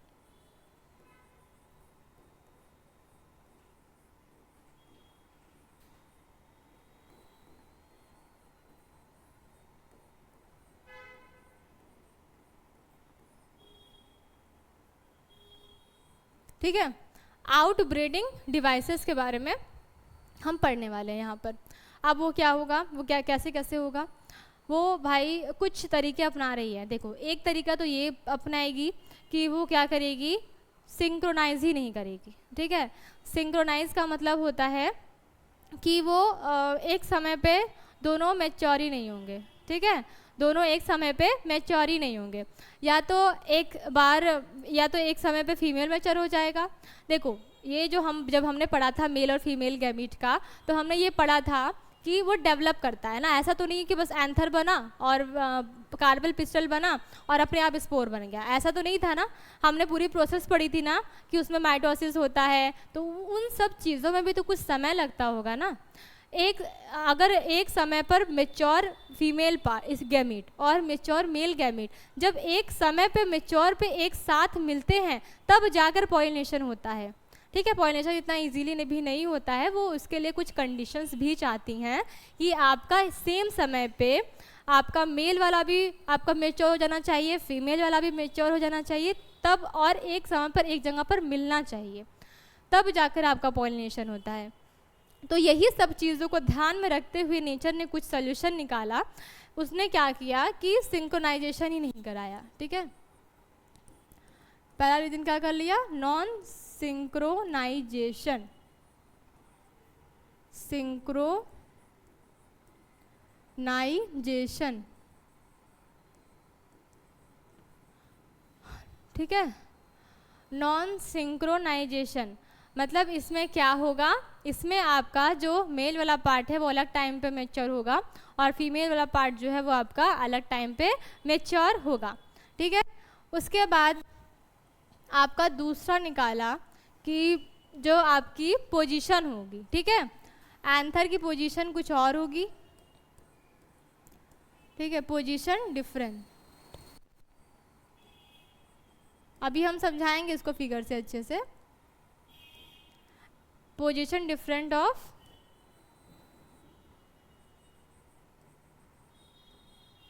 मेल एंड फीमेल, या फिर ये छोड़ो मेल फीमेल, डायरेक्ट नाम लिखते हैं, तो नाम पता है ना आपको, स्टेमन एंड कार्पेल।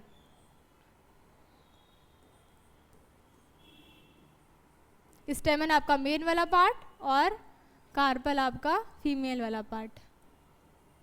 स्टेमन एंड कार्पेल, सबसे पहला आपका नॉन सिंक्रोनाइजेशन, ठीक है, जो आपका मैच्योर ही नहीं होगा एक टाइम पे, अगर फीमेल मैच्योर है तो मेल नहीं होगा, मेल है तो फीमेल नहीं होगा, ठीक है। उसके बाद आपका सेकंड क्या होगा, पोजीशन ही डिफरेंट हो जाएगी, एक एकदम एंथर अलग ही भाग रहा है अलग ही दिशा में, और जो आपका वो है मतलब सेम फ्लावर, देखो बता रहे हैं, बताएंगे अभी लिखवा करके, बस इतना समझो कि जो आपकी स्टेमन और आपकी जो कार्पेल है उसकी पोजीशन ही डिफरेंट हो जाएगी। अब जैसे मैंने एक फ्लावर बनाया था, उस पर मेल फीमेल बनाया था, सेम पोजीशन थी। अब मान लो एंथर एकदम उधर ही भाग रहा है और ओव्यूल मतलब जो हमारा पिस्टल है वो अलग ही जा रहा है, स्पोर मिलने का कोई चांस ही नहीं रहेगा। एक ये काम कर देता है नेचर, ठीक है। और तीसरा आपका काम करेगा, ठीक है, तीसरा आपका काम करता है कि एक नॉन सिंक्रोनाइजेशन था, एक स्टेमन था, और क्या काम करता था, हाँ, वो पहचानना है, मतलब उनका जो बीच का इंट्रैक्शन होता है ना। मैंने आपको एक बात बताई थी कि जब स्पोर आकर के स्टिग्मा वाले पार्ट पर बैठता है तो उन दोनों में केमिकल इंट्रैक्शन होता था। अगर वो सेम स्पीशी का मतलब उसी मतलब अपने ही वाला लगा कि तुम मेरे हो, ठीक है, मेरे स्पीशी के हो, और मुझे तुम्हें अलाउ करना है कि तुम पॉलन ट्यूब अपनी बना लो, तो तभी वहाँ पर पॉलिनेशन हो पाएगा, मतलब जो फर्टिलाइजेशन है वो हो पाएगा। तो इस चीज़ को भी क्या कर देती है नेचर, डिस्ट्रॉय कर देती है। क्या होने लगता है, सेल्फ इन कंप्लीबिलिटी।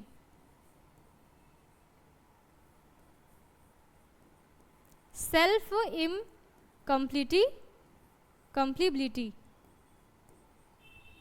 ठीक है, ये होने लगती है।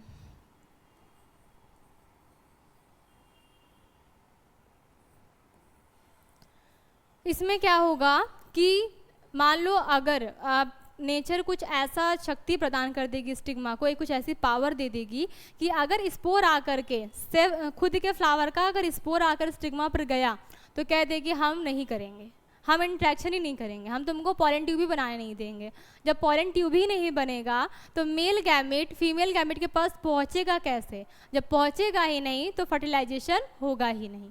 तो ये सब क्या है? ये सब तरीके हैं नेचर के ऑटोगैमी को रोकने के लिए। देख रहे हो क्या क्या कर रही है? एक तो तुम्हारा कर दी कि भाई तुम मतलब तुम्हारी मेच्योर वाली जो टाइमिंग है वही चेंज कर दी, ठीक है। उसके बाद क्या किया? उसके बाद तुम्हारा किया कि पोजीशन डिफरेंस कर दी, ठीक है। पोजीशन को डिफरेंस कर दिया कि भाई अगर आप दोनों की पोजीशन ही डिफरेंट होगी, एक उत्तर में भाग रहा है एक दक्षिण में भाग रहा है, तो भी नहीं मिल पाओगे, ठीक है। वो किसी न कहीं स्पोर और चला जाएगा। और तीसरा का काम किया कि सेल्फ इनकम्प्लीटिबिलिटी कर दी। क्या इससे क्या होगा कि तुम खुद के स्पोर को रिजेक्ट कर दोगे, तुम उसको पॉलन ट्यूब ही बनाने नहीं दोगे। और जब पॉलन ट्यूब ही नहीं बनेगी तो कहाँ से होगा? तो हम इसको बनाते हैं ना। इन तीनों चीज़ को हम फिगर से समझते हैं कि हम क्या बात किए हैं इसमें, ठीक है। इसमें देखते हैं कि जो पहला वाला था ना नॉन सिंक्रोनाइजेशन वाला, उसमें क्या होगा? उसमें जैसे मैंने बोला मैच्योरमेंट का पार्ट ना, कि एक फ्लावर बनाते हैं, ठीक है। ये फ्लावर वाला पार्ट हो गया। अब इसमें कलर ले लेते हैं। ये हमारा हो गया पेटल, ठीक है। ये हो गया आपका एंथर वाला पार्ट, ठीक है। और ये आपका हो गया पिस्टल वाला पार्ट, ठीक है, ठीक है। तो यहाँ पर आपका ये हो गया। अब नॉन सिंक्रोनाइजेशन में क्या होगा कि आपका जो एंथर है वो हो गया पहले मैच्योर, ठीक है। मैच्योर जब हो जाएगा तो एंथर फट जाएगा, उसके जो अंदर के जो मेल गैमीट हैं वो बाहर निकल जाएंगे। और ये भाई बेचारा मैच्योर ही नहीं हुआ है। ये कैसी है तुम्हारी? ये है तुम्हारी अनमेच्योर। ये कैसी है? ये है अनमेच्योर। अब ये मेच्योर है और ये वाला अनमेच्योर है। ये जब ये तैयार ही नहीं है अभी फर्टिलाइजेशन के लिए, ये अभी वो क्रिया कर ही नहीं सकती, इसके लिए वो रेडी ही नहीं है। जैसे होता है ना छोटे बच्चे और बड़े लोग, तो उस तरीके से ये कर दिया कि वो अभी फीमेल वाली छोटी बच्ची रह गई और जो मेल वाला था वो बड़ा हो गया, ठीक है, उसकी मैरिज की एज हो गई। तो ये क्या करेगा? ये तो कर सकता है, ठीक है, ये तो पॉलिनेशन मतलब फर्टिलाइजेशन कर पाएगा, बट ये अभी वो फर्टिलाइजेशन नहीं कर पाएगी। तो नेचर ने क्या किया? नेचर ने भाई दिमाग लगाया कि ये काम कर सकते हैं कि ये साले तो हैं सब बाइसेक्सुअल, ठीक है, एक ही फ्लावर पे दोनों के दोनों है, तो क्या करेंगे हम इनका मैच्योरिंग फेज ही चेंज कर देंगे। एक को अलग टाइम पे मैच्योर कर देंगे, एक को अलग टाइम पे मैच्योर कर देंगे, जिसकी वजह से इन लोग में जो आपका ऑटोगैमी है वो नहीं हो पाएगा। ऑटोगैमी क्या हो जाएगी? नॉट अकर हो जाएगी। देखो ऐसा कंपलसरी नहीं है कि मेल ही मैच्योर होगा फीमेल अनमैच्योर होगी, उल्टा भी हो सकता है। उल्टा ये भी आपका हो सकता है कि आपका जो फीमेल वाली जो पार्ट है, ये क्या हो गया हमारा ग्रीन था, चलो ये कर लेते हैं, ठीक है। हमारा क्या था? जो हमारा ये फ्लावर अगर हम बना रहे हैं तो इसमें हो सकता है कि हमारा जो ओवरी वाला पार्ट है वो मैच्योर कर जाए, ठीक है, हमारा पिस्टल मैच्योर कर जाए और हमारा एंथर अनमैच्योर ही रह जाए। ऐसा भी हो सकता है, ये हो जाए मैच्योर और ये कैसा रह जाए? एंथर वाला पार्ट, एंथर हो जाए आपका अनमैच्योर, छोटू छोटू, ठीक है। तो इस तरीके से ये हमारा पहला वाला डन हो गया। नेचर ने जो ट्रिक अपनाई थी, नेचर ने जो साजिश रची थी ऑटोगैमी के खिलाफ, वो हो गई कंप्लीट। क्या किया उसने? पहला कर दिया नॉन सिंक्रोनाइजेशन कि भाई तुमको ऑटोगैमी हम नहीं करने देंगे, तुम ऑटोगैमी कर रहे हो, तुम हमारी नेचर में जो वेरिएशंस आती उसको तुम नहीं कर पा रहे हो, तो हम तुम्हें ऑटोगैमी करने नहीं देंगे। इसके लिए उन्होंने आउटब्रीडिंग डिवाइस के कई सारे मेथड अपनाए, जिसमें से फर्स्ट ये था। इस तरीके से आपकी ऑटोगैमी को रोका जा सकता है, ठीक है। सेकंड हमारा क्या था? सेकंड था position different of स्टेमन and carpel, ठीक है। अब पोजीशन को डिफरेंट कर देगा, इसे मैं बता दूं, चलो अलग से बता देते हैं। अब क्या करेगा? अब वो करेगा कि पोजीशन डिफरेंट कर देगा। बताते हैं हम फ्लावर बना करके। ये हो गया हमारा फ्लावर, ठीक है। ये हो गया हमारा पेटल, ठीक है। ये हो गई हमारी ओवरी यहाँ पे, ठीक है। और ये हो गया हमारा एंथर। अब देखो ये इसकी पोजीशन इस साइड में है ना, तो एंथर को किस साइड में कर देगा? एंथर को बिल्कुल इस साइड में कर देगा, ठीक है। एंथर को बिल्कुल इस साइड में कर देगा कि भाई अगर तुम मैच्योर हो तो उड़ करके तुम्हारा जो स्पोर है वो तुम्हारा नीचे ही गिर जाए, नीचे गिर जाए, इधर चला जाए। मतलब पूरी की पूरी कोशिश करेगा कि ये दोनों आपस में ना मिल पाए, ठीक है। ओवरी बिल्कुल छोटी सी हो जाएगी, ये अपनी पोजीशन इस तरीके से चेंज कर सकता है। या तो मतलब ओवरी की भी 3 पोजीशन हो सकती है, या तो बहुत इसके एकदम ऊपर चली जाए, ठीक है। एंथर जितना छोटा, अगर एंथर छोटा है तो ओवरी एकदम बड़ी चली जाए ताकि ये दोनों ना मिल पाएँ। तो ऐसे बहुत तरीके से हम इन दोनों फ्लावर्स मतलब इन दोनों स्टेमन और कार्पल की पोजीशन को चेंज कर सकते हैं। इसी तरीके तो कुछ भी बना सकते हैं ना, इनफाइनाइट टर्म हो सकती है, कैसे भी चेंज कर सकते हैं। बस हमें क्या करना है? बस हमें इन दोनों को मिलने नहीं देना है। इनकी पोजीशन इस तरीके से चेंज करेगी नेचर, ताकि ये दोनों आपस का जो गेमीट है वो मिल ना पाए, ठीक है। इस तरीके से इनकी कुछ कोशिश रहेगी। और हमारा तीसरा वाला क्या था? लास्ट नहीं है, बट तीसरा वाला क्या था? Self incompatibility. मतलब कि देखो, मतलब कि आपका, चलो इसको अच्छे से बना लेते हैं इस फ्लावर को, ठीक है।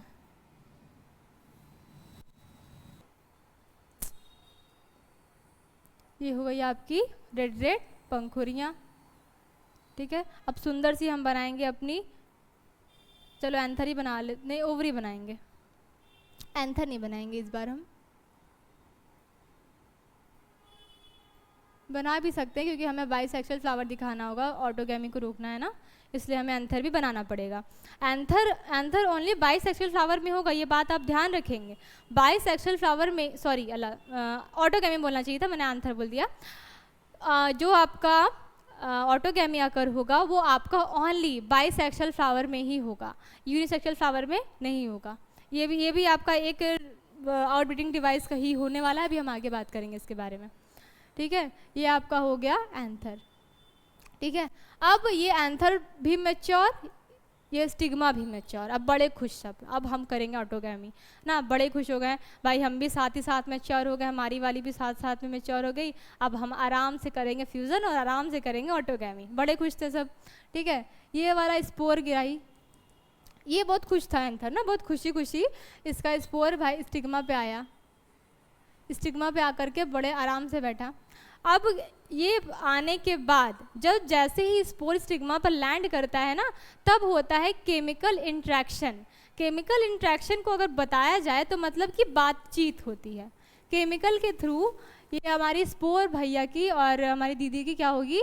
बातचीत होगी कि भाई हम तुम्हारी स्पीशी के हैं, तुम हमको पॉलन ट्यूब बनाने दो, ठीक है। अगर पिस्टल का मन हुआ तो वो बनाने देगी, नहीं तो कहेगी निकल लो यहाँ से, कोई ज़रूरत नहीं है, ठीक है। तो क्या करेगी? इन दोनों में बातचीत होगी, केमिकल इंट्रैक्शन होंगे, और पिस्टल बहुत ही बेदर्दी से स्पोर से कहेगी तुम यहाँ से जा सकते हो, हमें तुम्हारी ज़रूरत नहीं है, तुम हमारे ही प्लांट के हो और तुम जेनेटिक वेरिएशन नहीं दोगे, इसलिए हम ऑटोगैमी हमें नहीं पसंद है करना, हमारी नेचर में मना किया हुआ। नेचर क्या है? इसकी मम्मी है, ठीक है। मना किया हुआ है कि भाई सेम अगर आया तो तुम फर्टिलाइजेशन नहीं करोगी, तो यहाँ पे फर्टिलाइजेशन, यहाँ पे जो आपका फ्यूज़न है वो नहीं हो पाएगा। ये भाई पॉलन ट्यूब बनाएगा ही नहीं, पॉलन ट्यूब इसको बनाने ही नहीं देगी, कहेगी तुम मत बनाओ ये पॉलन ट्यूब। स्टिग्मा जब तक राज़ी नहीं हो पाएगी, नहीं होती, तब तक ये पॉलन पॉलन ट्यूब नहीं बना सकता। ये जो आपका मेल गैमीट है वो पॉलन ट्यूब नहीं बना सकता। और जब तक ये पॉलन ट्यूब नहीं बनेगी, हम पढ़े थे ना पॉलन ट्यूब क्या एक वे देता है एग तक पहुंचने का, जब वो पॉलन ट्यूब ही नहीं बनेगी तो वो पहुंचेगा कैसे एग तक, तो उसका तो भाई सपना चूर चूर हो जाता है और बहुत ही दुखी होकर के वो यहाँ से चला जाता है। तो ये था नेचर का तीसरा स्टेप, क्या करना, सेल्फ इनकम्पैटिबिलिटी कर देना। मैंने लिखा नहीं ना, क्या कर दिया इसने, सेल्फ इनकम्पैटिबिलिटी,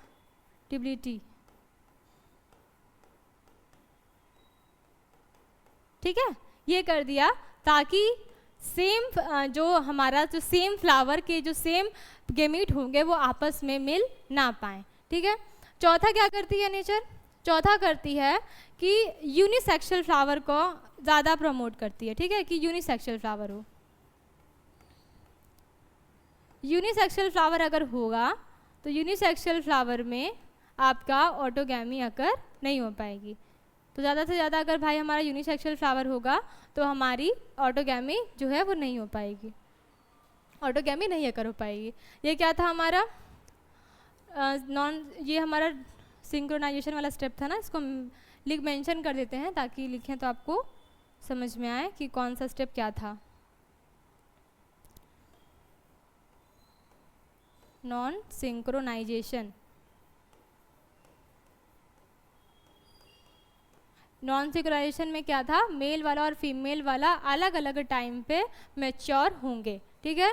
दूसरा वाला क्या था, दूसरा वाला था कि इनकी जो पोजीशन होगी स्टेमन और कार्पेल की वो डिफरेंट होगी, पोजीशन क्या होगी, डिफरेंट होगी, ठीक है, पोजीशन डिफरेंट होगी तो भी आपका ऑटोगैमी नहीं हो पाएगा। और चौथा क्या कर दिया, तीसरा क्या कर दिया, केमिकल इंट्रैक्शन से ये पिस्टल को समझा दिया कि तुमको अपने सेम स्पीशीज़ का स्पोर नहीं लेना है, उसको पॉलन ट्यूब बनाने नहीं देनी है। तो इस तरीके से था हमारा भाई ऑटोगैमी रोकने के तरीके, ठीक है। इस तरीके के हथकंडे अपना करके हमारी नेचर ने बेचारी को ऑटोगैमी करने से बहुत मना कर दिया, ऑटोगैमी नेचर में अब नहीं होती। नेचर क्या प्रीफर करेगा, जीनोगैमी, जीनोगैमी, ताकि जेनेटिक वेरिएशन आ सके, ताकि हमारा जो मतलब एडवांस जनरेशन हो, ठीक है। इस तरीके से चीज़ें ये होती है। तो आपने अभी तक पॉलिनेशन में सब पढ़ लिया, एक चीज़ रह गया, ठीक है। अब आपके आएंगे पॉलिनेटर एजेंट्स, ठीक है। पॉलिनेटर एजेंट्स पढ़ने के बाद आपका जो पॉलिनेशन का टॉपिक था वो कंप्लीट हो जाएगा। तो आज का लेक्चर का लास्ट टॉपिक है पॉलिनेटर एजेंट्स, ठीक है। मैं बात अभी स्टार्टिंग में बात कर रही थी कि भाई पॉलिनेशन एजेंट अब होता क्या है, उसके बारे में भी हम देख लेते हैं। तो आज की क्लास का लास्ट टॉपिक ध्यान से पढ़ेंगे,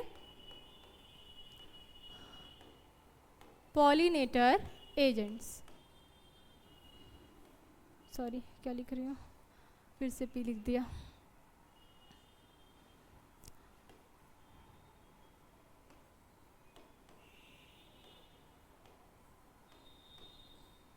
पॉलिनेटर एजेंट्स, पॉलिनेटर एजेंट्स में क्या होगा, आपके पॉलिनेटर एजेंट्स आपके दो टाइप्स के होते हैं। कितने टाइप के होंगे, दो टाइप के होते हैं।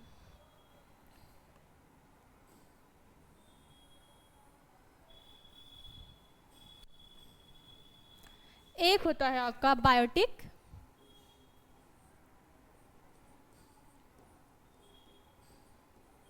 एक आपका होता है एबायोटिक,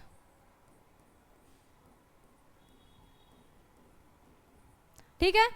पॉलिनेटर एजेंट्स क्या होते हैं, पॉलिनेटर एजेंट्स आपके कुछ फैक्ट मतलब कुछ एनिमल्स, कुछ इंसेक्ट होते हैं जो कि आपके मेल गैमीट को, आपके स्पोर को, आपके पॉलिन को फीमेल वाले स्टिग्मा तक पहुंचाने में मदद करते हैं। वो क्या कहलाते हैं, पॉलिनेटर एजेंट्स। फिर से एजेंट क्या होते हैं, एजेंट जो कोई काम करता है उसी को एजेंट बोला जाता है ना, एजेंट तो नॉर्मली भी यूज़ करते हैं वर्ड। तो एजेंट्स हमारी जो किसी काम को करने में हेल्प कर रहे होते हैं, जिस जो भी काम दिया जाए तो वो हमारे क्या कहला जाते हैं, एजेंट कहला जाते हैं। अब कौन सा काम इनको दिया गया है, पॉलिनेशन का, इसलिए इनका नाम क्या हो गया, पॉलिनेटर एजेंट्स। पॉलिनेटर एजेंट्स हमारे जो पॉलिनेशन है उसको करने में हेल्प करेंगे। वो क्या करेंगे, वो मेल वाले गैमीट को और फीमेल वाले गैमीट को, मतलब जब स्पोर को वहाँ स्टिग्मा तक पहुँचाने में हमारी मदद करेंगे। ठीक है, ये कितने टाइप के होते हैं, 2 टाइप के। कौन कौन से, एक होता है आपका बायोटिक, बायो जैविक। ठीक है, बायो का हिंदी क्या होता है, जीव विज्ञान। बायोटिक यानी कि जो आपका लिविंग हो। ठीक है, जो आपका लिविंग हो, आप जैसे ऐसे एजेंट्स जो लिविंग हो वो क्या कहलाएंगे, बायोटिक एजेंट्स। और ये क्या है आपका एबायोटिक, इसका उल्टा जो नॉन लिविंग होंगे वो आपके क्या कहलाएंगे, एबायोटिक एजेंट्स। ठीक है, यहाँ तक बात समझ में आ गई होगी। अब आगे बढ़ते हैं, इसमें आपके आ जाएंगे इंसेक्ट्स। ठीक है, इंसेक्ट्स में भी जो बहुत पॉपुलर है, मोस्ट पॉपुलर है, वो आपकी है हनी बी। ठीक है, मोस्ट पॉपुलर है हनी बी। ठीक है, हनी बी को बहुत हमको सेव करना चाहिए, क्योंकि ये हमारी जो जितनी भी हमारी फसल होती है ना, बहुत ज़्यादा, मतलब 80% तक समझ लो कि ये हेल्प करती हैं पॉलिनेशन में। ये मतलब पॉलिनेशन, मतलब एक स्पोर को फीमेल वाले स्टिग्मा तक पहुंचाने में इनका बहुत बड़ा रोल होता है। ठीक है, हमारे क्रॉप्स की जो प्रोडक्शन होती है उनको इंक्रीज़ करने में इनका बहुत बड़ा रोल होता है, तो इसलिए हमें हनी बी को प्रोटेक्ट भी करना चाहिए। ये मोस्ट पॉपुलर हमारा जो इंसेक्ट में आ जाएगा वो क्या आ जाएगा, हनी बी आ जाएगा। और भी होते हैं, जैसे कि आपके ये समझ लो बटरफ्लाइज। ठीक है, बटरफ्लाइज भी तो होती हैं ना, फ्लावर पे जाती हैं। आपकी हो गई बटरफ्लाइज। एक मॉथ नाम का इंसेक्ट होता है, वो भी कुछ बटरफ्लाई की तरह ही दिखता है, मॉथ नाम का। ठीक है, एवोल्यूशन में पढ़ेंगे इसके बारे में। ये होता है, और आपका होता है फ्लाइज, आपकी जो मक्खियाँ होती हैं वो होती हैं। ठीक है, फ्लाइज और आपके बीटल्स। ठीक है, ये आपके हो गए इंसेक्ट्स में बीटल्स। ठीक है, बीटल्स हो गए। और आपके कुछ एनिमल्स भी होते हैं जो आपका ये पॉलिनेशन में आपकी हेल्प करते हैं। ठीक है, एनिमल्स में जैसे कि आपके लम्यूर हो गए। ठीक है, आपकी लिजर्ड हो गई, ये सब भी आपके पॉलिनेशन में हेल्प करती हैं। ठीक है, तो इस तरीके से आपके कौन हो गए, बायोटिक एजेंट्स। ठीक है, लेकिन ज़्यादातर एकदम मतलब मोस्ट इम्पॉर्टेंट जिसको बोल रहे हैं, पॉपुलर बोल रहे हैं, वो हमारी हनी बी होती हैं। और इंसेक्ट ही मोस्टली करते हैं, एनिमल्स कुछ मतलब बहुत कम, बहुत इसे करते हैं, ऐसा नहीं कि नहीं करते हैं, लेकिन बहुत कम करते हैं। ठीक है, ज़्यादातर हमारे जो बायोटिक वाले हैं वो कौन है, इंसेक्ट्स हैं। इंसेक्ट्स में भी कौन इंपॉर्टेंट है, हनी बी। ठीक है, तो इस तरीके से हमारा कौन करता है, बायोटिक वाला करता है। अब नॉन लिविंग में कौन आएगा, आपका नॉन लिविंग में आ जाएगा वाटर। ठीक है, और आपकी विंड। ठीक है, एबायोटिक में कौन कौन आ जाएगा, वाटर और विंड। विंड में इन दोनों में भी एकदम मतलब जैसे बोल सकते हैं ज़्यादा वो कौन करती है, वाइंड करती है। इम्पॉर्टेंट इसमें कौन है, वाइंड है। ठीक है, और जो आपका वाटर है वो ओनली 30%, ओनली 30 जेनरा, परसेंट भी नहीं, ओनली 30 जेनरा में ये करता है पॉलिनेशन। ठीक है, जो ग्रासेस वाली फैमिली होती हैं, जो बहुत ही छोटी जेनरा होता है, वही ओनली 30 गिनती का, इतने में ही क्या होता है आपका वाटर पॉलिनेशन होता है। और बाकी सारे एबायोटिक वाले जो होते हैं वो किससे होंगे, वाइंड से होंगे। ठीक है, अब हम क्या पढ़ेंगे, अब जैसे कि बायोटिक में तो हम देख ही चुके हैं इंसेक्ट कैसे काम करते हैं। ठीक है, इंसेक्ट पर होता, एक बार देख लेते हैं, चलो अच्छा सा एक बार इसको भी और देख लेते हैं अच्छे से। बायोटिक वाले में क्या है, क्या क्या होना चाहिए, कंडीशन क्या है वो देख लेते हैं। कैसे होता है वो तो आपने देखा कि कोई भी इंसेक्ट जाएगा, फ्लावर के बैठेगा और उसमें उसके बॉडी में स्पोर लग जाएंगे, और जब वो फीमेल वाले के स्टिग्मा वाले पे पहुंच जाएगा तो हमारा पॉलिनेशन हो जाएगा।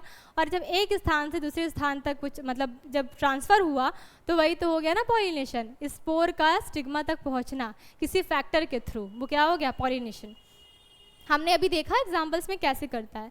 अब हम देखेंगे कि जैसे कि क्यों कैसे होगा। ठीक है, देखेंगे क्यों, कंडीशन क्या होती है बायोटिक वाले की। इसमें कंडीशन होनी चाहिए कि आपका जो फ्लावर होना चाहिए, ठीक है, आपके जो फ्लावर होने चाहिए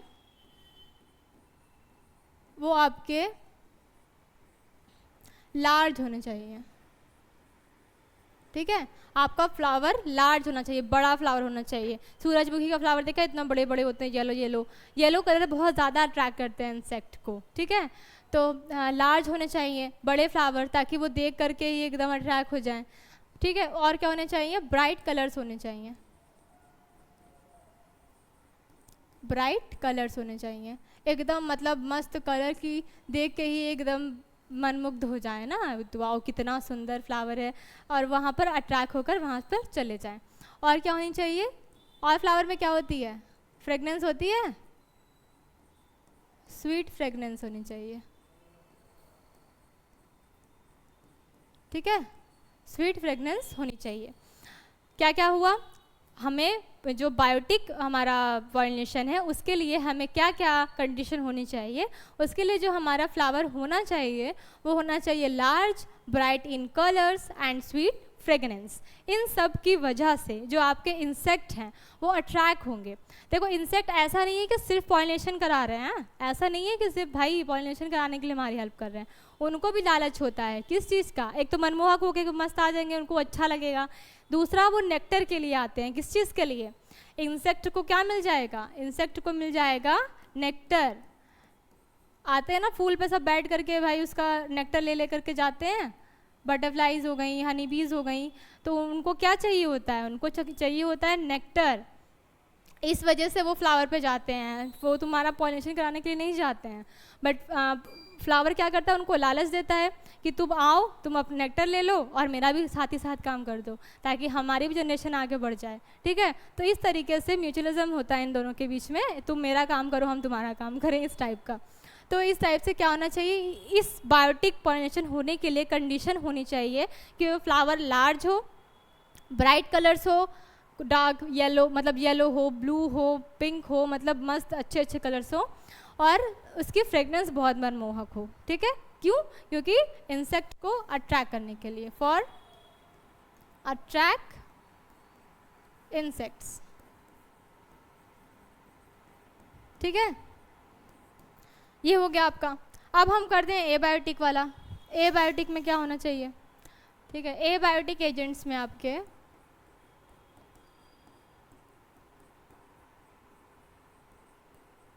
कितने हैं, 2 हैं। अच्छा उसमें भी तो कुछ रह गया है, 1 मिनट। जैसे कि मैंने बात की कि हनी बी जो होती है अब वो करती है मोस्टली ना, उसके लिए ये सब होना चाहिए। जो आपके फ्लाइज और बीटल्स हैं ना, उनके लिए उनको अच्छा खुशबू नहीं चाहिए, ठीक है। आपकी जो फ्लाइज हैं वो आपने देखा होगा, मक्खियाँ जो हैं वो गंदी से बदबू जो खाने सड़ जाते हैं, जो चीज़ गंदी होती हैं उस पर घूमती रहती हैं, उसके ऊपर मंडराती रहती हैं ना। तो आपकी जो फ्लाइज और बीटल्स होते हैं ना, उनके लिए भाई ऐसा नहीं है कि अच्छी फ्रेगनेंस आनी चाहिए, उनके लिए कैसी आनी चाहिए, बैड स्मेल होनी चाहिए, ठीक है, बैड स्मेल होनी चाहिए। और फ्लावर कैसे होने चाहिए, कलरलेस होने चाहिए, उनको कलर से भी कोई मतलब नहीं है, उनको गंदा चीज़ अच्छा लगता है, ठीक है, कलरलेस होने चाहिए। तो इनकी ये कंडीशन है इनकी। बाकी जो हमारी हनी बीज बटरफ्लाइज है उनकी वो कंडीशन है। नो प्रीवियस में जाएंगे। अच्छा हमने कुछ लिखा नहीं था ना, ये खा लिया। हाँ तो यहाँ पर हम क्या करेंगे, एबायोटिक एजेंट्स, एबायोटिक एजेंट्स। इसमें हमारा क्या था, एक विंड है जो कि मोस्टली जो एबायोटिक है उनमें से मोस्टली किससे होता है, विंड से होता है, और बाकी आपका वाटर जो ओनली 30 जेनेरा में होता है,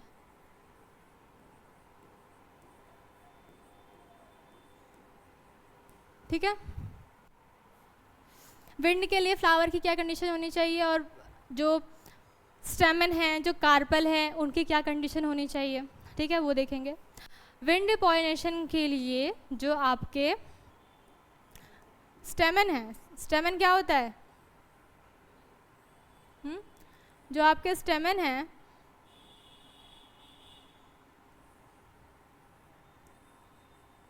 मेल पार्ट, ठीक है। इसके जो फ्लावर होने चाहिए वो छोटे होने चाहिए, ठीक है। फ्लावर कैसे होने चाहिए? स्मॉल, ठीक है। अब जो इनके स्पोर होने चाहिए, ठीक है, मेल फ्लावर के जो स्पोर होने चाहिए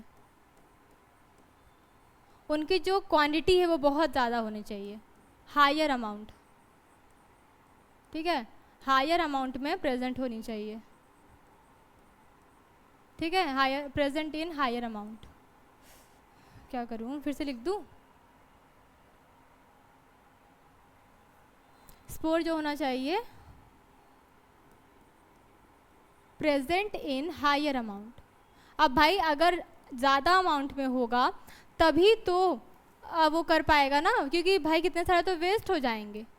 अब मान लो हवा चल रही है, अब हवा चलने के बाद ये तो है नहीं कि जहाँ पे स्टिग्मा है वहीं पे हवा चलेगी। अब हवा से उड़ा जो हमारा पॉलन है वो उड़ गया, कुछ चला गया इस साइड, कुछ उस साइड, कुछ ऊपर, कुछ नीचे, कुछ पानी, मतलब कहीं ना कहीं चला जाएगा। अब ज़रूरी तो नहीं है ना कि जहाँ पे फ्लावर है उसी पोजीशन पे जाए, तो उस स्पोर में कितने सारे तो वेस्ट हो जाने वाले हैं, कितने लाखों तो वेस्ट हो जाने वाले हैं। हमने पढ़ा था कि स्पोर जो होता है वो बहुत ज़्यादा अमाउंट में बनता है, क्योंकि जो स्पोर जिनस के जो टिश्यू होते हैं वो सारे के सारे स्पोर बनाते हैं, हमने पीछे पढ़ा हुआ है। तो स्पोर जो होना चाहिए वो और फ्लावर्स की तुलना में बहुत अधिक होना चाहिए, क्योंकि अभी वो बहुत वेस्ट होगा। कम से कम कुछ स्पोर्स तो ऐसे हों जो फ्लावर तक पहुँचें, जब पॉलिनेशन कर सकें, इसलिए इसमें जो स्पोर की जो क्वांटिटी है वो ज़्यादा होनी चाहिए, ठीक है। और क्या होना चाहिए? लाइट वेट होना चाहिए। अब भाई इसका अगर वेट हल्का होगा तभी तो ये उड़ पाएगा ना हवा के साथ, अगर भारी होगा तो उड़ ही नहीं पाएगा। लाइट वेट होना चाहिए। और कैसा होना चाहिए? नॉन स्टिकी होना चाहिए। अब स्टिकी होगा, कहीं उड़ा कहीं भी चिपक गया, ब्रांच पे ही चिपक गया, लीफ पे ही चिपक गया, फ्लावर तक पहुंचा ही नहीं, तो कैसा होना चाहिए? नॉन स्टिकी होना चाहिए, ठीक है।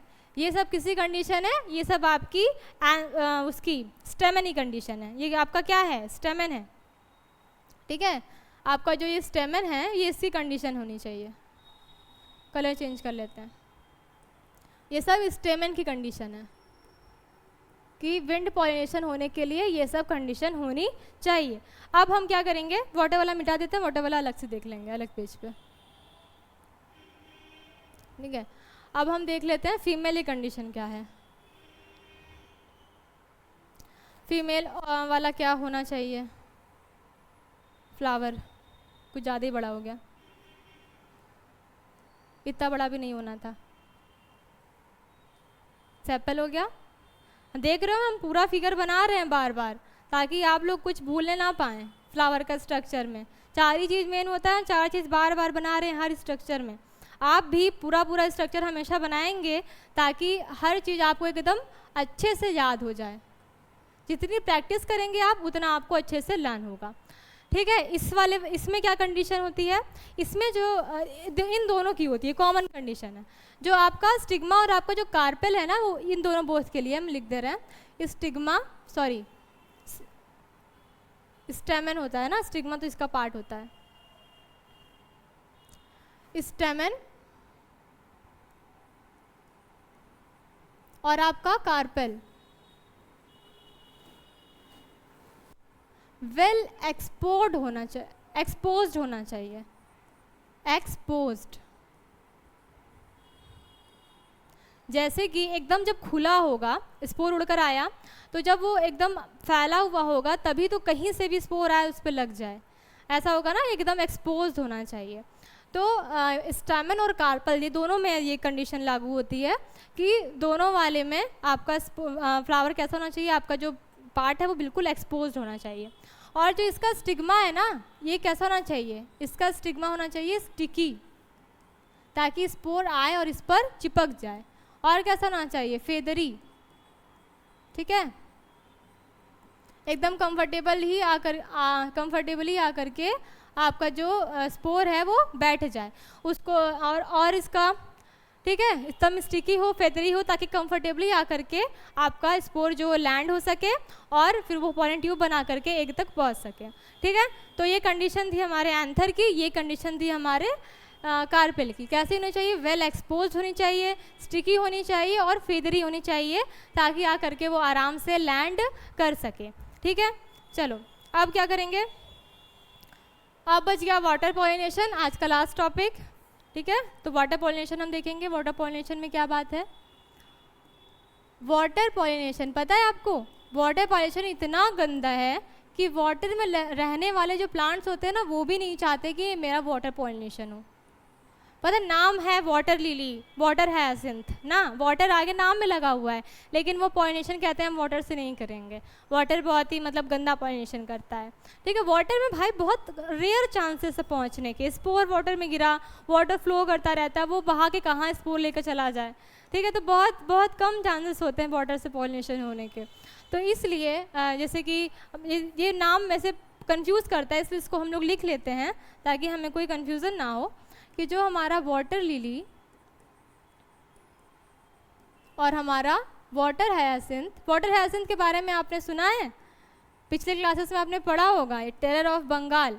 ये वाटर हायसिंथ जो होते हैं ना, बहुत तेज़ी से ग्रो करते हैं। आप एक बार उनको लगाओगे और इतनी तेज़ी से फैलेंगे ना कि पूरा एरिया आपका कवर कर लेंगे। तो वो क्या हुआ था कि बहुत सुंदर होते हैं ये फ्लावर, इसलिए इनको ला करके लगाया गया था बाहर से, और लगाने के बाद वो इतना तेज़ी से फैले कि इतना पॉन्ड पूरा भर गया, और उसके वजह से जो अंदर की फिशेस थी ना, वो बहुत ज़्यादा मरने लगी। ठीक है, बहुत ज़्यादा नुकसान हुआ था। तो इसलिए इस वाले फ्लावर को टेरर ऑफ बंगाल के नाम से भी जाना जाता है। ठीक है, ये आपका हो सकता है एमसीक्यू में पूछ ले, वाटर हायसिंथ।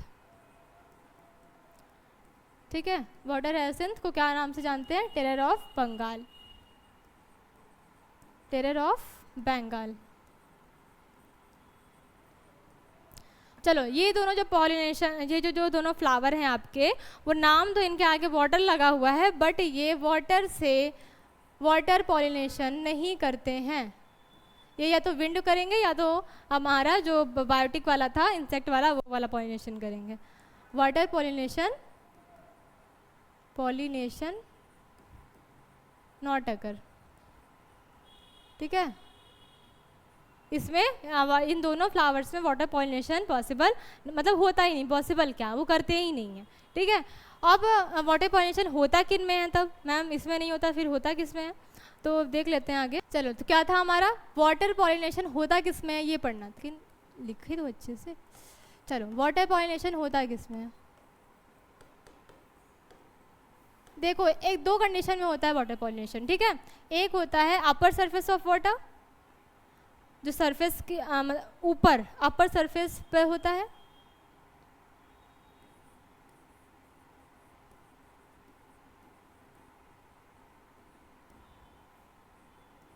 एक क्या होता है वाटर के अंदर होता है, अंडर द वाटर,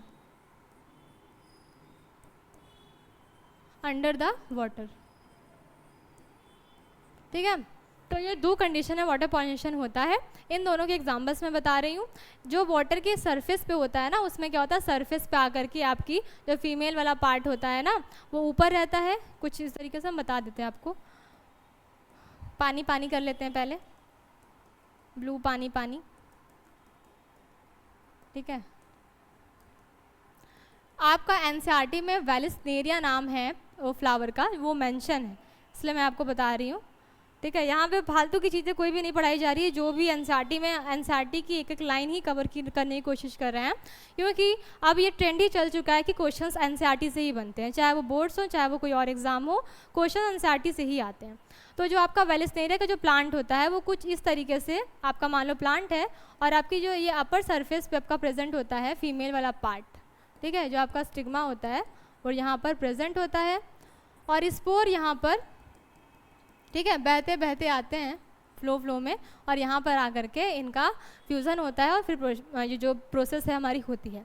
इस फ्लावर का नाम क्या है, इस फ्लावर का नाम है वेलिस्नेरिया, वेलिस्नेरिया। ठीक है, एक आपका ये फ्लावर का नाम वेलिस्नेरिया, और भी फ्लावर में होता है। एक इसके एग्जाम्पल्स, एक क्या ये हो गया आपका वेलिस्नेरिया, एक आपका हो गया हाइड्रेला। ठीक है, हाइड्रेला आपका होता है फ्रेश वाटर में। ठीक है, ये किस में होता है, ये फ्रेश वाटर में होता है। और वेरिसनेरिया का प्लांट में कुछ इस तरीके से फिगर भी दिया हुआ है कि इसके जो ऊपर वाला जो स्टिग्मा वाला पार्ट है वो सरफेस पे होता है और स्पोर्स तैरते हुए आते हैं और यहाँ पर आकर के फ्यूज़ होकर के फिर अपना अंदर बाकी प्लांट का जो भी पार्ट है वो होता है और आगे की प्रोसेस होती है। ठीक है, और आपका अंडर द वाटर में कौन सा एग्जाम्पल है, आपका एग्जाम्पल दिया हुआ है ज़ूस्टेरा। ठीक है, ज़ूस्टेरा। ठीक है, मेनली जो ग्रासेस वाले, पानी के अंदर भी बहुत सारे प्लांट्स होते हैं, बहुत ग्रासेस की जेनेरा होती हैं। ठीक है, तो वही उन्हीं प्लांट में वाटर पॉलिनेशन आपका होता है। तो आपका जो अंडर द सरफेस के अगर पूछे कोई एग्जांपल तो आपका कौन है, ज़ूस्टेरा। अपर द सरफेस में ये आपका दिया हुआ है। ठीक है, होपफुली आपको ये समझ में आ गया होगा। आज के जितने भी हमने टॉपिक्स हैं वो कवर कर लिए हैं। ठीक है, बहुत सारा पढ़ लिया है ना। हाँ, यही हमारा प्रीवियस क्लास का था, ये छोड़ देते हैं, यहाँ से देखते हैं आज हमने क्या पढ़ा। आज हमने पढ़ा पॉलिनेशन। अभी पिछले क्लासेस में हमने गैमीट बनाए थे। अब गैमीट के मिलन कैसे होगा, दोनों आपस में मिलेंगे कैसे, इस प्रोसेस को आज हमने पढ़ा कि वो मिलेंगे कैसे। अब आगे वाले लेक्चर में हम देखेंगे कि इनका फ्यूज़न होने के बाद क्या क्या होने वाला है, उसका रिजल्ट क्या बनने वाला है, कैसे प्रोडक्ट बनने वाला है, ये हम अलग लेक्चर में कल देखेंगे। ठीक है, आज हमने क्या पढ़ा था, पॉलिनेशन क्या है, स्पोर लैंड ऑन स्टिग्मा, ऊपर वाला स्टिग्मा जो कार्पेल का पार्ट होता है वो ऑफ ए कार्पल, इस प्रोसेस को क्या बोलते हैं हम, पॉलिनेशन बोलते हैं। पॉलिनेशन की सिंपल डिफिनेशन ये है, कोई बहुत खास चीज मतलब डिफिनेशन बहुत कठिन सा कुछ टर्म नहीं है, बस सिंपल सा जो स्पोर है वो स्टिग्मा पे आकर लैंड हो जाता है, इसी प्रोसेस को बोलते हैं हम पॉलिनेशन। पॉलिनेशन 3 टाइप से होती है आपकी। ऑटोगैमी, ऑटोगैमी में हमने बात की कि सेम प्लांट के सेम फ्लावर पे आपकी होती है ऑटोगैमी। ऑटोगैमी होने के लिए ये मस्ट है कि आपका प्लांट होना चाहिए बाइसेक्सुअल। ठीक है, और जीनोगैमी के लिए फ्लावर कैसा होना चाहिए, यूनिसेक्सुअल, एक प्लांट पे मेल एक प्लांट पर फीमेल। जिनोटोगैमी क्या होती है, जिनोटोगैमी में आपका एक ही प्लांट के 2 फ्लावर पे। ठीक है, क्रॉस पॉलिनेशन तो होती है, क्रॉस तो होता है, बट जेनेटिकली कोई भी चेंज नहीं आता है। ठीक है, और जीनोगैमी क्या होता है, जीनोगैमी तो भाई एकदम धन्य है, जो नेचर चाहती है वही है, अलग अलग प्लांट पे अलग अलग फ्लावर पे ये वाला पॉलिनेशन होता है। ठीक है, उसके बाद आपका नेक्स्ट हमने पढ़ा कि इसको समझा किस तरीके से था। ठीक है, उसके बाद हमने क्या पढ़ी, ऑटोगैमी के बारे में, उसका प्रॉफिट पढ़ा कि उसको किसी भी चीज़ की नीड नहीं होगी, वो अपने से अपना बना सकती है, लेकिन ये होने की वजह से, इनब्रीडिंग सेम होने की वजह से क्या आ जाता है, इनब्रीडिंग डिप्रेशन आ जाता है, जिसको नेचर क्या करेगी, अपोज करेगी। ठीक है, फिर हमने क्या पढ़ा, इसके एग्जाम्पल्स पढ़े ऑटोगैमी फ्लावर के, कॉमेलिना ऑक्जेलिस वायोला, जिसकी एक छोटी सी ट्रिक करी काउ की स्पेलिंग, जिसमें W की जगह पर हमने V कर दिया। ठीक है, ये फ्लावर कैसे होते हैं, 2 टाइप के होते हैं। एक तो इतने जिद्दी होते हैं कि भाई हम ऑटोगैमी ही करेंगे, वो क्या होते हैं हमारे क्लिस्टोगैमस फ्लावर। वो कैसे होंगे, बंद ही होंगे, वो खिलेंगे ही नहीं, बंद में ही मैच्योर हो जाएंगे, बंद में ही फ्रूट बना लेंगे। ठीक है, ये वाले कैस्मोग्रामस कैसे होते हैं, ये कर सकते हैं, ये गिनोटोगैमी कर सकते हैं। ठीक है, ये खुले होते हैं, और ऑटोगैमी भी कर सकते हैं। उसके बाद हमने नेक्स्ट देखा कि आउटब्रीडिंग डिवाइसेस कैसे होते हैं। आउटब्रीडिंग डिवाइसेस मतलब कि नेचर किस तरीके से अपोज किया नेचर ने कि ऑटो जो गैमी हो रही है वो ना हो। उन्होंने क्या किया, नॉन सिंक्रोनाइजेशन को अपनाया कि मैच्योरिंग का जो फेज़ है वो अलग हो जाए, मैच्योर अलग अलग टाइम पर हो, जिसकी वजह से हमारा जो फ्यूज़न है वो ना हो सके। एक उन्होंने किया कि पोजीशन ही डिफरेंट कर दिया, एक लंदन दूसरा अमेरिका, भाई मिल ही नहीं पाएंगे। एक आपका हो गया सेल्फ इनकम्प्लीटिविटी, मतलब कि वो खुद का अगर आया तो नेचर ने एक ऐसा केमिकल इंट्रैक्शन के वहाँ पर हमने यहाँ पे लिखा था ना, केमिकल इंट्रैक्शन में एक ऐसा चीज़ डेवलप करा दिया ताकि वो सेम फ्लावर का वो स्पोर रिजेक्ट कर दे, वो पोलन ट्यूब बनाने ही ना दे। ठीक है, तो इन सब के बारे में हमने पढ़ा। फिर हमारा लास्ट टॉपिक रह गया कि पॉलिनेटिंग एजेंट, कि जो पॉलिनेशन हो रहा है उसके एजेंट क्या हैं। अगर जीनोगैमी ही नेचर सजेस्ट करती है ना, तो वो होगी कैसे, वो या तो हो सकती है बायोटिक, जिसमें लिविंग चीज़ें जैसे कि इंसेक्ट से, एनिमल से स्पोर उनके थ्रू जाए। ठीक है, कुछ बर्ड्स भी होती हैं, प्लांट्स पे आकर बैठती हैं, उन पे स्पोर लग जाए, उनसे स्पोर चले जाएँ, तो इस तरीके से आपका बायोटिक वाला हो जाएगा। इसमें आपका मोस्ट इंपॉर्टेंट था इंसेक्ट्स में हनी बी। दूसरा आपका था एबायोटिक, जो कि नॉन लिविंग है, वाटर एंड वाइंड। वाइंड में इम्पॉर्टेंट है वाटर के, क्योंकि वाटर में सिर्फ 30 जनरा ही होता है उसमें, और बाकी एबायोटिक में वाइंड से ही पॉलिनेशन करता है। वाइंड पॉलिनेशन में फ्लावर्स में कुछ कंडीशन थी जिसको हमने पढ़ा था कि उसका फ्लावर कैसा होना चाहिए, वेल एक्सपोज्ड होना चाहिए, फैला हुआ होना चाहिए, स्पोर्स बहुत सारे बनने चाहिए, ताकि अगर वेस्ट भी हो रहा है, मान लो करोड़ बन रहा है तो उसमें से लाखों वेस्ट भी हो गए हैं तो कुछ सैकड़ों तो पहुंच पाएंगे ना, तो इसलिए उसका बहुत हाई अमाउंट में होना चाहिए, लाइट वेट होना चाहिए ताकि हवा के साथ उड़ सके, और नॉन स्टिकी होना चाहिए ताकि कहीं चिपक करके और वेस्ट ना हो। फ्लावर में क्या होना चाहिए, स्टिग्मा इसका फेदरी होना चाहिए ताकि ये आकर आराम से बैठ सके, और स्टिकी होना चाहिए ताकि आके तुरंत चिपक जाए। उसके बाद नेक्स्ट हमने पढ़ा वाटर पॉलिनेशन। इसमें कुछ टर्म दी जाती है ताकि वाटर से कंफ्यूज हो जाते हैं, भाई वाटर दिया तो वाटर पॉलिनेशन करेगा, बट ऐसा नहीं है। वाटर देने के बावजूद ये किससे करेंगे, या तो वाइंड से करेंगे या तो किससे करेंगे, एनिमल से करेंगे। और एनिमल ये हमारा वाटर का सजेशन नहीं रखते, इनको वाटर पसंद नहीं है। नेक्स्ट हमने पढ़ा कि वाटर पॉलिनेशन में जो वेलिस्नेरिया है वो किस प्रकार से करते, किस टाइप मतलब ना कौन से प्रोसेस से कैसे हो रहा है देखा, और वो कहाँ पर करता है, वाटर के सरफेस पे पॉलिनेशन करता है, ठीक है, और बाकी का पार्ट उसका अंदर होता है। और जूस थेरा कहाँ पर होता है, पूरा वाटर के अंदर सारा प्रोसेस होता है, ठीक है। तो आज की क्लास में हमने पूरा गेमीट कैसे इन लोगों का मिलन हो जाएगा उसके बारे में हमने पूरी चर्चा कर ली है। अब नेक्स्ट क्लास में हम पढ़ेंगे कि इसके आगे कैसे हमारा प्रोडक्ट बनेगा।